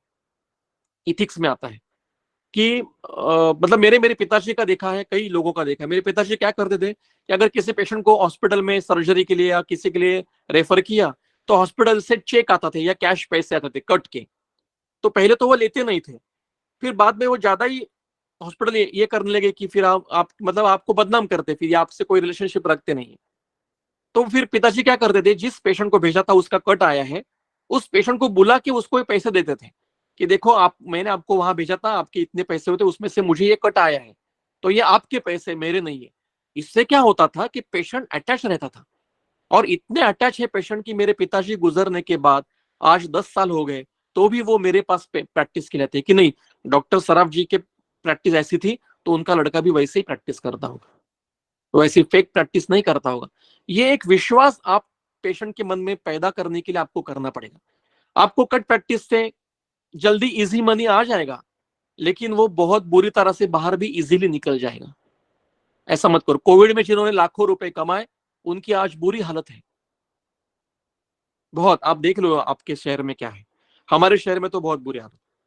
फिर एडवर्टाइजमेंट, एडवर्टाइजमेंट ज्यादा करनी नहीं है क्लिनिक की। आप मैंने यहाँ पे एक लिंक दी है, वो लिंक आप बाद में, मैं पीपीटी शेयर करता हूँ, आप वो लिंक डाउनलोड करके देख लो, या नेट पे भी एनसीएसएम इंडिया का ये इथिक्स का ड्राफ्ट है, वो आप ओपन करके देखो। दूसरा, दो नियम लास्ट है अभी इथिक्स के, कि आप जहां पे प्रैक्टिस करते हो उसके अनुसार आपको वृत्ति में बदल करना पड़ेगा। अगर आप कोई विलेज में प्रैक्टिस कर रहे हो तो उस विलेज के लोगों के अनुसार आपको उनसे बातें करनी है या उनको सलाह देनी है। और अगर आप सिटी में प्रैक्टिस करते हो तो आपको उनके अनुसार देना। अब मेरे मुंबई में जो पेशेंट है वो सारे फिल्म इंडस्ट्री के, या मतलब कोई कैमरामैन है, कोई क्या कहते हैं असिस्टेंट डायरेक्टर है, ऐसे आते हैं। एक दो तीन सीरियल के मेरे मतलब एक्टर्स भी, वो भी आते हैं। तो उनको मैं ऐसी इजी बातें नहीं बताऊंगा, उनको तो बहुत अच्छे से, जैसे हमने वीडियो में देखा था, तो उनको अच्छे से काउंसलिंग करते करते, हाँ हाँ बहुत बड़ा है, बहुत उनको एक को एटीट्यूड से हमें जाना पड़ता है कि नहीं नहीं आपको बहुत ये करूंगा, तो वो आपको जहां पे प्रैक्टिस कर रहे हो, बॉम्बे में प्रैक्टिस करनी है अलग प्रकार की प्रैक्टिस है, नासिक में अलग प्रकार की है, और कोई छोटी सिटी है, कोई छोटा गांव है, वहां अलग प्रकार से करनी पड़ेगी। और अंतिम इथिक्स का है कि पेशेंट की आर्थिक स्थिति क्या है, उसके अनुसार आप उससे फील हो। कई बड़े बड़े वैद्य ऐसे कहते हैं कि सोने का भाव जैसे बढ़ता चढ़ता है, कम होता है, वैसे में मेरे कंसल्टेशन फी में कम उधार होता है। मैंने 35 साल से प्रैक्टिस में कर रहा हूं, तो मेरी कंसल्टिंग 5,000 रुपए है। ऐसा मैंने बहुत ज्येष्ठ वैद्य को बात करते हुए देखा है। मुझे ये पसंद नहीं। हम कोई मतलब ठीक है अच्छे पैसे कमाने चाहिए बहुत, लेकिन लोगों को लूट के नहीं कमाने हैं। वो फिर गलत पदे से बाहर भी निकलते हैं पैसे। ऐसे पैसे लेने हैं कि पेशेंट को ज्यादा उसका बोझ भी ना हो और आपका नुकसान भी ना हो, इतने पैसे लो। वो आपकी किस जगह प्रैक्टिस कर रहे हो उसके अनुसार है। 2 नियम ग्रंथकारों ने दिए इथिक्स के बारे में। वो कह रहे न अर्थार्थम नापि कामार्थम अथ भूतदयाम प्रति। ये जो चिकित्सा हम कर रहे हैं, ये पैसे कमाने के लिए नहीं कर रहे, या काम के लिए, काम मतलब इच्छा पूर्ति के लिए भी नहीं कर रहे, ये भूतदया के लिए कर रहे हैं। और जो भूतदया से वर्तते या चिकित्सायाम स सर्वमति वर्तते, जो भूतदया से प्रैक्टिस करता है उसको सारा चीजें मिल जाती है। उसको भगवान या संहिता या जो भी शक्ति है वो आपको कुछ कम नहीं होने देती, वो आपका सारा ख्याल पूरा करती है। मैंने सिर्फ कई पेशेंट के, एक हमारे वैद्य थे नासिक में, जिनको बहुत लोन लिया गया था और उनको बहुत नुकसान हुआ था, लेकिन प्रैक्टिस बहुत अच्छी थी। एक दिन क्या हुआ, उनके पिताजी का श्राद्ध था और अगले दिन रविवार था, तो उनकी प्रैक्टिस नहीं हुई थी, तो उनके हाथ में कैश नहीं थी। और अभी तो वो गुरुजी आने वाले थे श्राद्ध करने के लिए, तो बहुत टेंशन में थे। तो उन्होंने कहा, शांत थे वो, उन्होंने उनकी पत्नी को कहा कि आप चिंता मत करो, भगवान देख लेगा, तो मैं गुरुजी को बता दूंगा कि मैं आपको कल मेरा ओपीडी होने के बाद मैं आपको पैसे दे दूंगा, कोई चिंता की बात नहीं। छोटे गांव के तो समझ सकते, लेकिन अभी 10 बजे श्राद्ध करना है। तो सुबह 8 बजे एक पेशेंट उनके घर पे आया कि मुझे बहुत ऐसे ऐसे तकलीफ हो रही है, मुझे ट्रैवलिंग की जाना, तो आप अभी घर पे दिखा सकते हो। वो आ गया, वो देखा, उसके 200 रुपए उसकी फी हो गई, लेकिन उसके पास छुट्टे नहीं, तो उसने 500 रुपए दे दिए उनको। और उस वैद्य जी को 500 रुपयों की जरूरत थी। वो बोला, डॉक्टर 500 रुपए रख लो, 300 रुपए ऐड करवा लो, आगे की विजिट में, आगे की इसमें में आप ऐड करवा लो। उनका काम हो गया, श्राद्ध के लिए उनको किसी के सामने हाथ फैलाने की जरूरत नहीं पड़ी। तो ये जो शक्ति है ना, ये आपका सारा ख्याल रखती है। आपको कोई किसी जगह कमी आपको नहीं होती। लेकिन आप पैसे के लिए कमाओगे तो फिर वो आपका ख्याल नहीं रखेगी। फिर वो शक्ति भूतदया से करोगे तो आपको जीवन में कुछ कमी नहीं होगी। आगे कहते हैं, ये तू वृत्त्यर्थम चिकित्सा पण्य विक्रम, जो वृत्ति के लिए चिकित्सा का बाजार करता है। मतलब आपको पेशेंट को ठीक नहीं लगा तो पैसे वापस करूंगा, या एक पेशेंट पर दूसरा पेशेंट फ्री, ट्रीटमेंट फ्री, या फेक मेडिसिन देता है, अनावश्यक टेस्ट करवाता है, अनावश्यक एडमिशन के लिए भेजता है, अनावश्यक सोनोग्राफी एक्सरे ऐसे करता है, ब्लड टेस्ट करवाता है, या अनावश्यक महंगी महंगी दवाई सुवर्ण कल्प, अनावश्यक, जरूरत है तो दो, लेकिन जरूरत नहीं है हर आने वाले पेशेंट को सुवर्ण कल्प प्रिस्क्राइब करना। ये बाजार कर रहे हैं, ये ऐसे जो चिकित्सा का बाजार करते हैं, वो क्या कर रहे हैं, ते हित्वा कांचनम राशिम, ये सोने जैसा शास्त्र छोड़कर पांशु राशिम उपासते, धूली को लेके बैठे। ये शास्त्र आपको, अगर आप भूतदया से करोगे तो सोने में आपको घर भर देगा आपका, लेकिन आप चिकित्सा का बाजार करोगे तो धूली से आपका घर भर देगा। ये बहुत महत्व के नियम है। एक और नियम है, नहीं जीवित दानाधि दानम, ये चरक के सूत्र है रसायन अध्याय के। नहीं जीवित दानाधि दानम अन्य विशिष्टते, परो, जीवित दान से बड़ा दान कोई नहीं है। परो भूतदया धर्म इति मतवा चिकित्सा, भूतदया यही सबसे बड़ा धर्म है। इतना सोच की चिकित्सा जो करता है, वर्तते यह स सिद्धार्थ सुखम अत्यंत, वही सिद्धार्थ है, सिद्धि प्राप्त हो जिसको हुई है वही सिद्धार्थ है, और उसको सारे सुख उस वैद्य को प्राप्त होते हैं। शक्ति उसका ख्याल रखती है। अगला नियम, सोशल मीडिया पे डॉक्टर का व्यवहार कैसे होना चाहिए। एक, ज्यादा पर्सनल चीजें डालने की नहीं, आपके अचीवमेंट्स, केवल एक प्रोफेशनल स्वरूप में सोशल मीडिया का उपयोग करो। और ये जो एनसीएसएम के रूल्स है उसने उन्होंने बताया है, कई वैद्य मैंने देखे इंस्टाग्राम पे कि रोज क्लिनिक में बैठकर पेशेंट को साथ में बिठाकर रील बनाते हैं। ये गुनाह है, कभी नहीं बना करना ऐसा। पेशेंट को बुलाते हैं कि पेशेंट बोलो, आप बोलो कैसा लग रहा है। जब तक कोई आपके ऊपर एक्शन मतलब कोई कंप्लेंट नहीं करता है कुछ बात नहीं, लेकिन कंप्लेंट करेगा तो आपको बहुत हेवी, उसकी सजा बहुत ज्यादा बड़ी है। और अभी तो एनसीएसएम पूरा उतर रहा है इसी के ऊपर कि ये रील बिल तो ज्यादा बनाने नहीं है। आप अगर विद्यार्थी हो तो रील बनाना है तो किसी द्रव्य के ऊपर बनाओ, कोई ट्रीटमेंट पर रील मत बनाओ। 60 सेकंड में चिकित्सा, 60 सेकंड में निदान, ऐसे कुछ मत बनाओ, आप अटक जाओगे। ऐसे अनुभव लिए हैं कई विद्यार्थियों ने। तो ये मत करो। प्रैक्टिस शुरू करोगे तो पेशेंट को साथ में बिठा के रील, या मैंने अरे 2 उपक्रम करते, कोई एक अग्निकर्म करता है, तो तुरंत उसके रील बना के डालते हैं और खुद को अग्निकर्म वैद्य समझाते हैं। हम तो कितने साल से प्रैक्टिस करें, मैंने तो ऐसे कभी रील बनाए, इतने बड़े बड़े वैद्य कोई रील बनाता नहीं है, कोई रील बना के बड़ा वैद्य नहीं बना है। तो रील के पीछे मत भागो। सोशल मीडिया ये फेक है, ये एक आभास है, उसके पीछे ज्यादा मत लगो। बताने के लिए बहुत है, आगे भी बताएंगे। अब मोड ऑफ प्रैक्टिस जो है वो हम कल से जो मतलब परसों से जो हमारे लेक्चर होंगे उसमें डिटेल में हम लेने वाले हैं कि पेशेंट जब आपके सामने आके बैठता है तो आपको किस प्रकार से उससे बातें करनी है, कैसे उसके हेतु निकालने हैं, उसका परीक्षण कैसे करना है। एक पहले नियम अभी बता देता हूं कि आप पेशेंट का जो भी परीक्षण करोगे, उदर परीक्षण, जीवा तो उसको पहली परमिशन लो कि मैं आपको स्पर्श करने वाला हूं। नाड़ी देखनी है तो हाँ, इधर ऐसे हाथ खींच के नाड़ी देखनी, ऐसा नहीं कभी करने का। उसको बताओ मुझे नाड़ी देखनी है, आपका हाथ दिखाइए। या आप उसको अगर चेक करने के लिए टेबल पे लेके गए तो उसको बताओ कि मैं आपका पेट चेक करने वाला हूं। हाथ लगाने से पहले उसकी परमिशन लो पेशेंट की। और अगर आप मेल डॉक्टर हो और फीमेल पेशेंट है तो कोई दूसरी एक फीमेल अटेंडेंट, लेडी अटेंडेंट या कंपाउंडर वहां पे आपके साथ होनी चाहिए। और आप फीमेल डॉक्टर हो और आप मेल पेशेंट चेक कर रहे हो तो कोई तीसरा मेल, कोई एक अटेंडेंट या आपका कंपाउंडर वहां आपके सामने, वहां पे आपके साथ होना चाहिए। हम कितने भी सीधे हो, सामने वाला गड़बड़ कर सकता है। नासिक में एक डॉक्टर को क्लिनिक में वो प्रैक्टिस करते समय पेशेंट ने गोली मार के मार डाला है।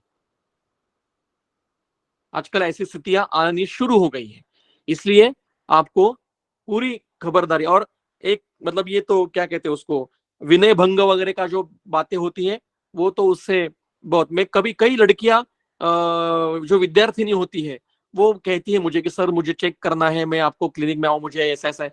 मैं कहता हूँ आओ बिल्कुल, लेकिन आपकी माताजी को या पिताजी को या आपकी बहन को या आपके भाई होगा उसको लेके आओ, अकेले नहीं आने का। और अगर आप फीमेल डॉक्टर हो तो किसी भी मेल पेशेंट को अकेले में चेक नहीं करने का। ये पक्का ध्यान में रखो, ये मोड ऑफ प्रैक्टिस है। अंतिम विषय आज का, जो हम वैद्य हैं तो पर्सनल फिजिकल हेल्थ पे ध्यान रखना चाहिए। हल्का सा व्यायाम, स्विमिंग वगैरह कर रहे हो, फिट रहने का प्रयास करो। आपको बीमार कभी दिखने नहीं चाहिए। पर्सनल आपकी फिजिकल हेल्थ, आप स्वस्थ होने चाहिए खुद। या तो आपका पेट बड़ा है, आपको गंजापन आ गया है, आपको दांत गिर गए हैं, आंखों के सामने पूरा ब्लैक सर्कल्स आ गए हैं, या आपको हाथ में कंप है, तो आपसे कौन दवाई लेगा। आपकी पहली हेल्थ आपकी अच्छी चाहिए। दूसरा, आपकी पर्सनल मेंटल हेल्थ अच्छी चाहिए। नहीं तो आप वहां बैठ के किसको कैसे फंसाऊं, इस लड़के को कैसे फंसाऊं, उस आदमी के कैसे पैसे चुराऊं, ऐसे अगर कर रहे हो, या आपको खुद तकलीफ है, आप खुद डिप्रेशन में हो या ज्यादा ओसीडी में हो, ऐसा भी हो सकता है, तो भी ऐसा नहीं, मेंटल हेल्थ चाहिए। क्योंकि और दूसरा, एक बात बताना चाहूंगा, दूसरा थोड़ा सा 1 मिनट लेता हूं कि हम always we are dealing with negativity. कोई भी पेशेंट हमारे पास आता नहीं है कि डॉक्टर आज मुझे बहुत अच्छा लग रहा है और मैं बहुत हैप्पी हूं, ये बताने के लिए कोई नहीं आता है। सब रोने के लिए आते हैं, ये हो रहा है, वो हो रहा है, तकलीफ हो रही है, बहुत तकलीफ में हूं। तो ये निगेटिविटी अगर हम बार बार उससे डील करते हैं तो वो निगेटिविटी धीरे धीरे हमारे अंदर आनी शुरू हो जाती है और फिर हम भी उस निगेटिविटी का एक पार्ट बन जाते हैं। इसलिए खुद के मेंटल हेल्थ पे भी ध्यान दो। और अंतिम, सेल्फ हाइजीन। आप खुद की जो हाइजीन है उसके, क्योंकि हम हमेशा आतुर के साथ डील करते हैं। तो पेशेंट चेक किया तो तुरंत हाथ धो, नाड़ी देखी तो भी हाथ धोने का, या पेशेंट चेक किया तो हाथ धोकर। कई लोग ऐसे क्लिनिक से आते हैं, डायरेक्ट खाना खाने के लिए बैठते हैं। बहुत गलत बात है। घर क्लिनिक के कपड़े बाहर ही रखो, मतलब बेडरूम में नहीं लेके आने का, उसको आप बाहर रखो क्लिनिक। इसलिए अभी मैं एक नया मैं फॉलो करने वाला हूँ कि क्लिनिक में जब बैठेंगे तो एक डॉक्टर का जो एक वो ड्रेस होता है ना, वही पहन के बैठने का, ये रूटीन के कपड़े पहनने के नहीं। ये बहुत अच्छी बात, डेंटिस्ट करते हैं अभी आजकल, ऐसा कर रहे हैं, ये बहुत अच्छी बात है। तो personal physical health, personal mental health और सेल्फ हाइजीन, इसके ऊपर ध्यान दो। तो थैंक यू वेरी मच। आज हमने डूज एंड डोंट्स के बारे में बहुत सारे बातें की। इसमें बहुत सारी बातें और भी है जो धीरे धीरे हम 15 दिन के अंदर जो अभी आपके व्याख्यान लेने वाले हैं उसमें विचार करेंगे। ये सारे मेरे अनुभव के हैं और कुछ मेरे गुरुजनों के हैं।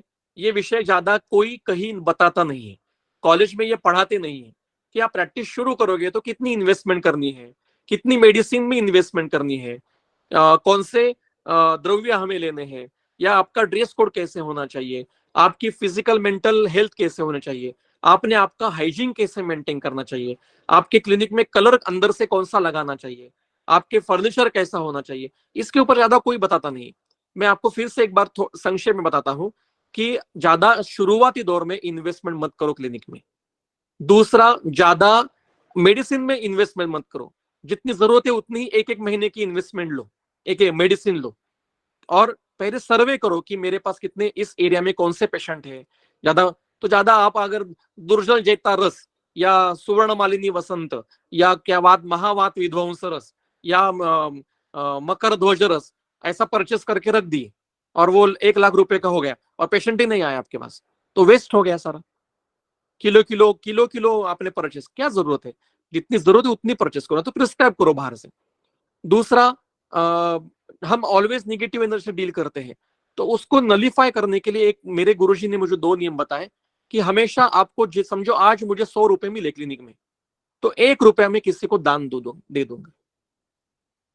कितना भी आप तय करो, 5 पैसे दें, जो भी 0.5% जो भी है। तो इस हिसाब से जितनी आपकी इनकम है इसमें से कुछ चीजें आप दे दो लोगों को। मैं एक और नियम फॉलो करता हूं कि जो स्किन डिसीज के पेशेंट होते हैं उनसे मैं जो पैसे लेता हूं, जो कोई कंसल्टिंग के या दवाई के पैसे हैं, वो मैं मेरे पर्सनल चीज में या मेरे घर में खर्च नहीं करता हूं। वो मतलब घर में लेके नहीं आता पैसे, क्योंकि वो पाप कर्मश बोला है त्वचा विकार, तो वो दूसरी जगह पे पैसे खर्च करने के। किसी विद्यार्थी को कुछ आप हेल्प करो, किसी गरीब को हेल्प करो, ऐसा करो। और दूसरा नियम दमनिया सर जो बताते हैं कि यज्ञ करो, वर्ष में केवल एक यज्ञ करो। नहीं, आपको हर पुष्प द्वितीया को या गुरुवार को नहीं हो रहा है, एक यज्ञ। मैंने कोविड के समय में एवरी संडे अश्विनी कुमारों का यज्ञ 1 साल किया, दिवाली तो दिवाली, दमनिया सर के अनुसार। और उसके बाद मेरी प्रैक्टिस में बहुत मुझे बदलाव आ गया। यज्ञ से बहुत बहुत चीजें होती है। तो फिर इथिक्स, जो मैंने इथिक्स के नियम बताए कि पेशेंट के घर में खाना नहीं खाना है, पेशेंट के साथ खाना नहीं खाना है, वो बाहर मिलेगा तो वहां पे चर्चा नहीं करनी है, क्लिनिक में ही आ जाओ। फीमेल डॉक्टर है तो मेल पेशेंट कभी अकेले में चेक नहीं करना है, मेल डॉक्टर है तो फीमेल पेशेंट अकेले में चेक नहीं करना है। ऐसे छोटे छोटे नियम जो है वो आप एक बार फिर से उसको नोट करके रखो। इसको और विस्तार से हम धीरे धीरे आगे के जो हमारे 15 व्याख्यान है इसमें उस विषय के अनुसार लेंगे। हमने 3 वीडियो भी देखे, एक मुन्ना भाई का है और एक आनंद फिल्म का है, कि उसमें क्या बदलाव करना है क्या नहीं करना है। ये ऐसा है, पीपीटी शेयर करेंगे, जरूर करेंगे। तो thank you very much, over to organiser. आज हम रुकते हैं और जो भी प्रश्न है आप ग्रुप में पूछ सकते हो। ये सारी पीपीटी और वीडियो भी मैं ग्रुप में शेयर कर देता हूँ। बहुत बहुत धन्यवाद। Thank you so much sir, इतने सुंदर ज्ञान को हम सबसे साझा करने के लिए। जैसा आपने कहा कि इतना डेप्थ में तो कोई भी नहीं बताता जितना डेप्थ में आपने बताया। कुछ क्वेश्चन चैट बॉक्स में आए हैं, तो डॉक्टर छवि जी का क्वेश्चन है सर कि स्टार्टिंग में जब पेशेंट को कोई खास इम्प्रूवमेंट ना हो, then how to react and respond? कई बार ऐसा होता है कि पेशेंट डायरेक्ट मुंह पे बोल देता है कि आपकी दवाई से मुझे कुछ भी फायदा नहीं हुआ है और उल्टा तकलीफ बढ़ गई है या कुछ 0% इम्प्रूवमेंट है। तो ऐसे में कभी भी हम डिस्टर्ब नहीं होने का, उनको आराम से बताने का कि होता है। मैं इसमें दो चीजों का उपयोग आधार लेता हूँ कि ऋतु का विचार करता हूँ कि अभी जैसे देखो कितनी धूप है, तो धूप में तो ऐसे ही थकावट होती है, धूप में वैसे ही बॉडी मतलब बीमारी थोड़ी धीरे धीरे होती है।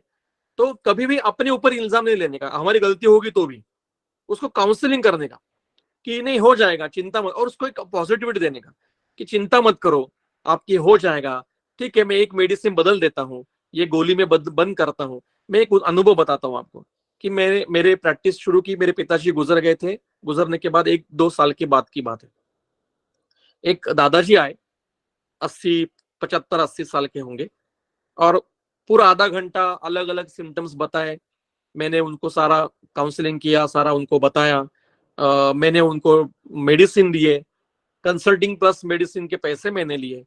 वो ज्यादा कुछ नहीं थे लिए, लेकिन वो चले गए। मैं सब क्लिनिक मेरा हो गया, मैं घर आ गया। दूसरे दिन जब क्लिनिक खोला तो वो नीचे ही खड़े थे, मतलब ओपीडी खोलने की राह देख रहे थे, और आने के बाद आए और मुझे मेरे टेबल पे ऐसे दवाई रखी, और वो ऐसी की वैसी थी, खोली भी नहीं थी, और उन्होंने कहा कि मेरे पैसे वापस करो मुझे, मैं ये आपकी दवाई नहीं लेना चाहता। तो मैंने कहा, मैंने पहले पैसे निकाले, उन्होंने जितने दिए थे वो उनके हाथ में पहले रख दिए। मैंने कहा लीजिए, ये आपके पैसे हैं। उनको लगा कि मैं नहीं बोलूंगा ऐसा, वो एकदम शांत हो गए कि झट से मैंने पैसे निकाल के दिए। अब मैंने कहा अब बताओ कि क्या हुआ। तो वो रोना शुरू कर दी। मैंने कहा क्या हुआ, बैठिए आप। उन्होंने कहा कि मैं रिटायर्ड हूँ, मेरा बेटा घर चलाता है, मेरी थोड़ी सी पेंशन है, और मेरा जब मैं आया और मैं दवाई लेके गया तो मेरा बेटा और मेरी बहू ने मुझे बहुत डांटा कि आप किसकी परमिशन से मेडिसिन लेने के लिए चले गए, किसने पैसे दिए आपको, इतना खर्चा क्यों कर रहे हो। तो मैंने कहा आप दादाजी एक काम करो, ये पैसे तो मैंने आपके वापस दे दिए हैं, आप ये मेडिसिन भी लेके जाओ, अब इसके पैसे देने की कोई जरूरत, जब तक आपको चाहिए तब तक आप मेडिसिन लेके जाओ, मैं पैसे नहीं मांगूंगा। उस दादाजी ने बाद में मुझे 10-15 पेशेंट अलग अलग जगह के भेजे कि ये डॉक्टर अच्छा है, इसके पास जाओ। और जो पैसे वो उनको मैंने रिटर्न किए थे, उससे 3-4 गुना मुझे पैसे मिले बाकी के लोगों से। तो क्वचित धर्मा क्वचित मैत्री क्वचित अर्था क्वचित यशः कर्माभ्यासा क्वचित चिकित्सा नास्ति निष्फला। और जब पेशेंट ऐसा कहता है कि नहीं मुझे कुछ फायदा नहीं हुआ, तो उसको शांति से कहो कि ठीक है, हम प्रयास करते हैं, आपको कितने साल से बीमारी है, 5 साल से आपको तकलीफ हो रही है, तो 7 दिन में कैसे ठीक हो जाएगी, है कि नहीं। तो आप एक काम करो, मैं एक गोली बदलता हूं, आपको थोड़ा सा और जल्दी ठीक हो जाओगे। जस्ट उनको एक पॉजिटिविटी दो, वो वैसे ही ठीक होने वाले होते हैं 15 दिन, लेकिन आप जब बोलोगे तो वो हो जाएगा। काउंसलिंग बहुत आवश्यक है। देखो आपका आधा पेशेंट ये आपके बात करने के ढंग से ठीक होता है, आपकी बात से ठीक होता है। दवाई तो बाद में बात करती है या बाद में काम करती है। पेशेंट को सुन लो और उसको काउंसलिंग करो, उसको बताओ कि क्या गलत है क्या है, और उसको एक आधार होना चाहिए। केवल आपकी बात करने से आधा पेशेंट ठीक होता है। आजकल डॉक्टर बातें नहीं करते, प्रिस्क्रिप्शन, चेक और मेडिसिन, ये इतना सा काम नहीं है। हमें पेशेंट से डायलॉग करना है, उसकी चीजें सुनो। You should be a good listener first हमें पहले अच्छे लिसनर बनना है। और कुछ? जी सर। तो next question doctor Pallavi ji का है। उन्होंने पूछा है, hello sir, what about advertisement, when to do the advertisement? देखो इसके एडवर्टाइजमेंट के पूरे नॉर्म्स एनसीएसएम ने दिए हैं, वो लिंक मैं आपको भेजता हूं। लेकिन उन्होंने स्पष्टता से कहा है कि जब आप क्लिनिक शुरू करोगे तब आपको एक एडवर्टाइजमेंट करनी है, और दूसरा आप अगर जगह आपकी बदल रहे हो, शिफ्ट हो रहे हो, तो ही पेपर में एडवर्टाइज करनी है। दूसरा, स्पॉन्सर्ड टीवी में इंटरव्यूज देना, स्पॉन्सर्ड आर्टिकल्स लिखना न्यूज़पेपर्स में, ये एक गुनाह है। अगर इससे आप पेशेंट को बुला रहे हो, ये जो आजकल टीवी पे चलता है ना, गुनाह है। किसी के ऊपर एक्शन हो गई तो वो अंदर चला जाएगा। आप NCSM के नॉर्म्स पढ़ लो, मैं लिंक भेजता हूँ, उसमें सब कुछ है एडवर्टाइजमेंट का। जी sir. Sir second last question है, डू हाँ। We need to get any permission to start OPD? If yes, any specific requirements? नहीं, पहले शॉप पैक लेना पड़ता था, लेकिन अब नहीं है, अब नहीं लेना पड़ता है। You can start your practice, लेकिन आपके प्रैक्टिस में जहां पे आप बैठ रहे हो, आपकी क्लिनिक है, आपका डिग्री, आपका क्या कहते हैं, रजिस्ट्रेशन का आपका सर्टिफिकेट वहां पे आपको शो करना है, वो वहां पे लगा के रखना है वॉल पे, वो देखते हैं। फिर आप नगर पालिका या महानगर पालिका होती है, वहां पे जाकर आपको वेस्ट मटेरियल का नोंदणी करनी पड़ती है कि आपके क्लिनिक में कितने वेस्ट आते हैं या वेस्ट नहीं आता है। मेडिकल वेस्ट के बारे में वो पैसे भरने पड़ते हैं। और आप महानगर पालिका, जो आपकी म्यूनिसिपालिटी है, वहां पे जाके आपको एक फॉर्म होता है, वो भरना होता है, वो फ्री ऑफ कॉस्ट होता है कि ये ऐसा ऐसा यहाँ पे ये क्लिनिक है, बस। बाकी कुछ शॉप पैक्ट अभी लगता नहीं, पहले शॉप पैक्ट लगता था, अब नहीं लगता है। Okay, for last question, I would request Ayurfit to please unmute the mic. नमस्कार सर, मी डॉक्टर रश्मी दंडे. नमस्ते मॅडम. मला तर खूप वर्ष झाले प्रॅक्टिसला, आता 10 वर्ष झाले, पण तुम्हाला ऐकायचं होतं म्हणून मी क्लास जॉईन केला. सगळ्यात महत्त्वाचं in Hindi or English? Hindi can भी be बोलिए। understood. ओके हो. सर मुझे ये पूछना था, आप अभी बोल रहे हो कि मीडिया पे हमने कुछ भी नहीं, मैंने जो सक्सेसफुल केसेस है वो नहीं डालना चाहिए, पर अभी ये 10 इयर्स में मेरा ऐसा एक्सपीरियंस है, मैं हर बार नहीं डालती हूँ, लेकिन there are some challenging cases की मंडे मोटिवेशन करके मैं एक केस शेयर करती हूँ, उसका पूरा डिटेल्स डालती हूँ कि कैसे हमने ठीक किया है और पेशेंट के फीडबैक लेती हूँ. तो उसमें मुझे बहुत अच्छे रिजल्ट आते हैं कि ऑनलाइन मेरा पेशेंट बहुत ज्यादा है, यानी जो ऑनलाइन देख के आया है, जो मैंने उसको कभी देखा भी नहीं है. Though I am practising in Amravati, patients are from Mumbai, US patient, London patients, बहुत ऐसे पेशेंट्स है. तो जी। ये मुझे थोड़ा ऐसे लगता है कि ये मैं कुछ नहीं। गलत जा रही हूँ. नहीं, you are very right. NCSM ने उनके नॉर्म में भी दिया है, और ये ऐसा भी है कि आप अगर आपके चैलेंजिंग केसेस या आप समाज प्रबोधन के लिए कुछ अगर लेक्चर ले रहे हो या पेशेंट के आपके अनुभव समाज प्रबोधन के लिए कर रहे हो, तो वो गुनाह नहीं है। लेकिन आप उससे अर्निंग कर रहे हो, मतलब आप लेक्चर डालोगे और वहां पे अगर लिखोगे कि ऐसे ठीक होने के लिए यहाँ यहाँ संपर्क करो, तो फिर वो प्रॉब्लमेटिक हो सकता है, क्योंकि फिर आप उनको ये कर रहे हो ना, जैसे पतंजलि का प्रॉब्लम होता कि कोरोनिल लेने से कोरोना ठीक होता है, इसमें वो अटक गए क्योंकि वो अनइथिकल है ऐसा कहना। कोई भी जैसे कोई भी होता है कि ये टूथपेस्ट खाओ तो आपको ये हो जाएगा, ये कहना हेल्थ रिलेटेड गलत है। आप करो, आप लेक्चर लो, आप मैं भी इंस्टाग्राम पे मैंने सीरीज शुरू की थी कि मैंने चैलेंजिंग केसेस जो की है, लेकिन मेरा उद्देश्य ये था कि लोगों को वो पता चले कि हम ये ठीक कर सकते हैं। उससे ये नहीं था कि उससे ये नहीं था कि मेरे पास में उस प्रकार के पेशेंट शुरू हो जाए। वहां पे मैंने कि आप ये वीडियो सुन के आए हो तो मैं आपको इतना आपको थोड़ा सा कम क्या कहते हैं, पैसे कम कर लूंगा, थोड़ा सा कुछ पर मिनट, या कई प्रकार के ऐसे लोग होते हैं कि आपके टॉक हम रखते हैं तो आपको परसेंटेज, आपके पेशेंट जो आएंगे उसमें से इतना परसेंटेज लेंगे। ये चलता है आजकल, ये अगर चल रहा है तो ये गलत है, लेकिन जो आप कर रही हो वो गलत नहीं। मैं भी सुनता हूँ मैडम, आपका 1-2 बार सुना है मैंने, पर बिल्कुल भी नहीं है, you are doing a great work, वो बिल्कुल गलत नहीं है। मैंने 2 मंडे से डाला नहीं मंडे मोटिवेशन की, सर बोल रहे ये गलत है, इसलिए इसलिए मैं वो इथिकल आपको लिंक भेजता हूँ, वहां से पढ़िए। समाज प्रबोधन के लिए या पेशेंट को प्रबोधन के लिए आप अगर लेक्चर ले रहे हो, समझो मैं डायबिटीज पे लेक्चर लिया कि डायबिटीज में क्या खाना है, क्या नहीं खाना है, डायबिटीज में क्या करना है, लेकिन आप दवाई नहीं बता सकते हो नहीं, न्यूज़पेपर पे या टीवी पे या फेसबुक पे, इंस्टा पे दवाई नहीं बताने कि डायबिटीज में ये दवाई है वो दवाई, क्योंकि सेल्फ मेडिकेशन शुरू हो जाएगा। Self medication is always harmful. आप इतना बताओ कि ये पथ्य है, ऐसा करना है, ये खाना बंद करो, लेकिन आप पहले आपके वैद्य की सलाह लो फिर करो। यस, राइट, बस उतना ही है। हाँ, thank you sir. Okay sir, we are done for today. तो अगर आप एक मैंने प्रश्न देखा, अभी एक प्रश्न देखा मैंने, I have one question. Yes sir बोलिए।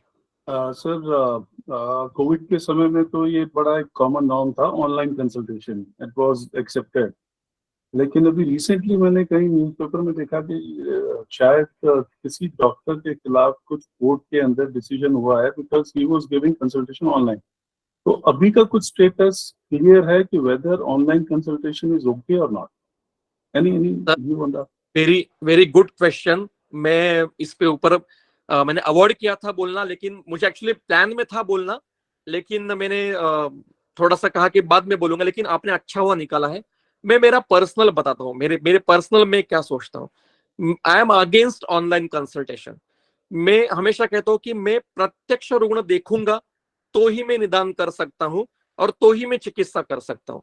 एक पेशेंट, मुझे कल ही फोन आया था, वो यूथ उत्तर प्रदेश के गोरखपुर के पास कोई बहराइच नाम का डिस्ट्रिक्ट है, वहां से है पेशेंट। अब मैंने पेशेंट को देखा नहीं, वो मुझे फोन पे पूछ रहा है कि मैं ये ऐसा ऐसा उसको तकलीफ हो रही है, ऐसा ऐसा हो रहा है, मैं क्या करूं। मैंने कहा भाई, मैं बता भी पाऊं कि ये दवाई लो वगैरह, और उस पेशेंट को कुछ अलग तकलीफ होगी या उसके हेतु अलग होंगे और उसको तकलीफ बढ़ जाएगी और उसको कुछ प्रॉब्लम हो जाएगा तो मेरे ऊपर आ जाएगा और आयुर्वेद बदनाम हो जाएगा। आप वहां के किसी वैद्य के पास लेके जाओ, डॉक्टर के पास लेके जाओ, उसका पूरा कंसल्टेशन करवा लो, चेकअप करवा लो, फिर मुझे रिपोर्ट भेजो, डॉक्टर से मेरी बात करवाओ, वो डॉक्टर से मैं बात करके मैं फिर मेडिसिन उसको बताऊंगा। ऑनलाइन कंसल्टेशन, अगर आप वीडियो पे देख रहे हो पेशेंट, प्रत्यक्ष वीडियो पे देख रहे हो, तो भी एक प्रकार का थोड़ा सा बीच में आता है, आपने उसकी नाड़ी देखी नहीं है, आपने उसकी जीवा परीक्षण नहीं की है, आपने उसके दोषों का परीक्षण नहीं किया है, आप उसको केवल देख के कैसे मेडिसिन दे सकते हो। तो ये मैं करता नहीं हूं ऑनलाइन कंसल्टेशन। आपको अगर मेरी कंसल्टेशन करनी है तो नासिक आओ या आपके गांव में किसी के वैद्य के पास जाओ और करो। लेकिन आजकल कई वैद्य ऑनलाइन कंसल्टेशन करते हैं और उससे लोगों को फायदा भी होता है। जब तक फायदा हो रहा है तब तक कोई बोलेगा नहीं, लेकिन एक पेशेंट को तकलीफ हो जाएगी तो वो केस डाल दे, उसके लिए तैयार रखो। Thank you. हाँ, और अभी ऑफिशियल जो है वो ऑफिशियल तो अभी ऐसा कुछ आया नहीं है, लेकिन जैसे जैसे ये ऑनलाइन कंसल्टेशन बढ़ेगा इसके ऊपर के नॉर्म्स आते जाएंगे। एनसीएसएम के इसमें तो मैंने पढ़ा नहीं है कि इसके ऊपर उन्होंने कुछ लिखा नहीं है, कुछ नहीं लिखा है, ना पॉजिटिव है ना निगेटिव है, मतलब करो ये भी नहीं है ना करो ये भी नहीं है। लेकिन मैंने मेरी पर्सनल मैं नहीं करता, मुझे पैसे कम मिलेंगे तो भी चलेगा, मैं सामने जो मेरे बैठेगा पेशेंट उसको फिजिकली चेक करके मैं दवाई दूंगा। जो बाहर बैठा है, हाँ समझो अभी और दूसरा जिसकी प्रकृति मुझे पता है, मतलब उसको सारा हेल्थ स्टेटस मुझे पता है, जिसको मैं उसको एक बार चेक कर चुका हूं, तो उसको दवाई देने में कोई प्रॉब्लम नहीं, क्योंकि आपने उसका परीक्षण किया है। मतलब आपको कोई पेशेंट जो आपका नासिक का पेशेंट ट्रैवल करने के लिए समझो कलकत्ता गया और वहां बीमार हो गया और उसने मुझे फोन किया कि ऐसा ऐसा हो रहा है, बताओ दवाई, क्योंकि आप जानते हो उसका दोष परीक्षण आपने किया है, आप उसको देखे हो, उसकी प्रकृति आपको पता है, तो आप दे सकते हो। लेकिन जो अनजान है, आप जिसको कभी जीवन में देखा नहीं है सामने, उसको आप फोन पे या वीडियो कॉल पे कैसे दवाई दे सकते हो? मैं तो अगेंस्ट हूँ इसके, मैं पर्सनल, मैं शायद गलत भी हो सकता हूँ। नहीं, absolutely. You taken very positive. एक Thank you. प्रश्न था, मैंने वो प्रश्न पढ़ा, एक मिनट, वो ऐसा था कि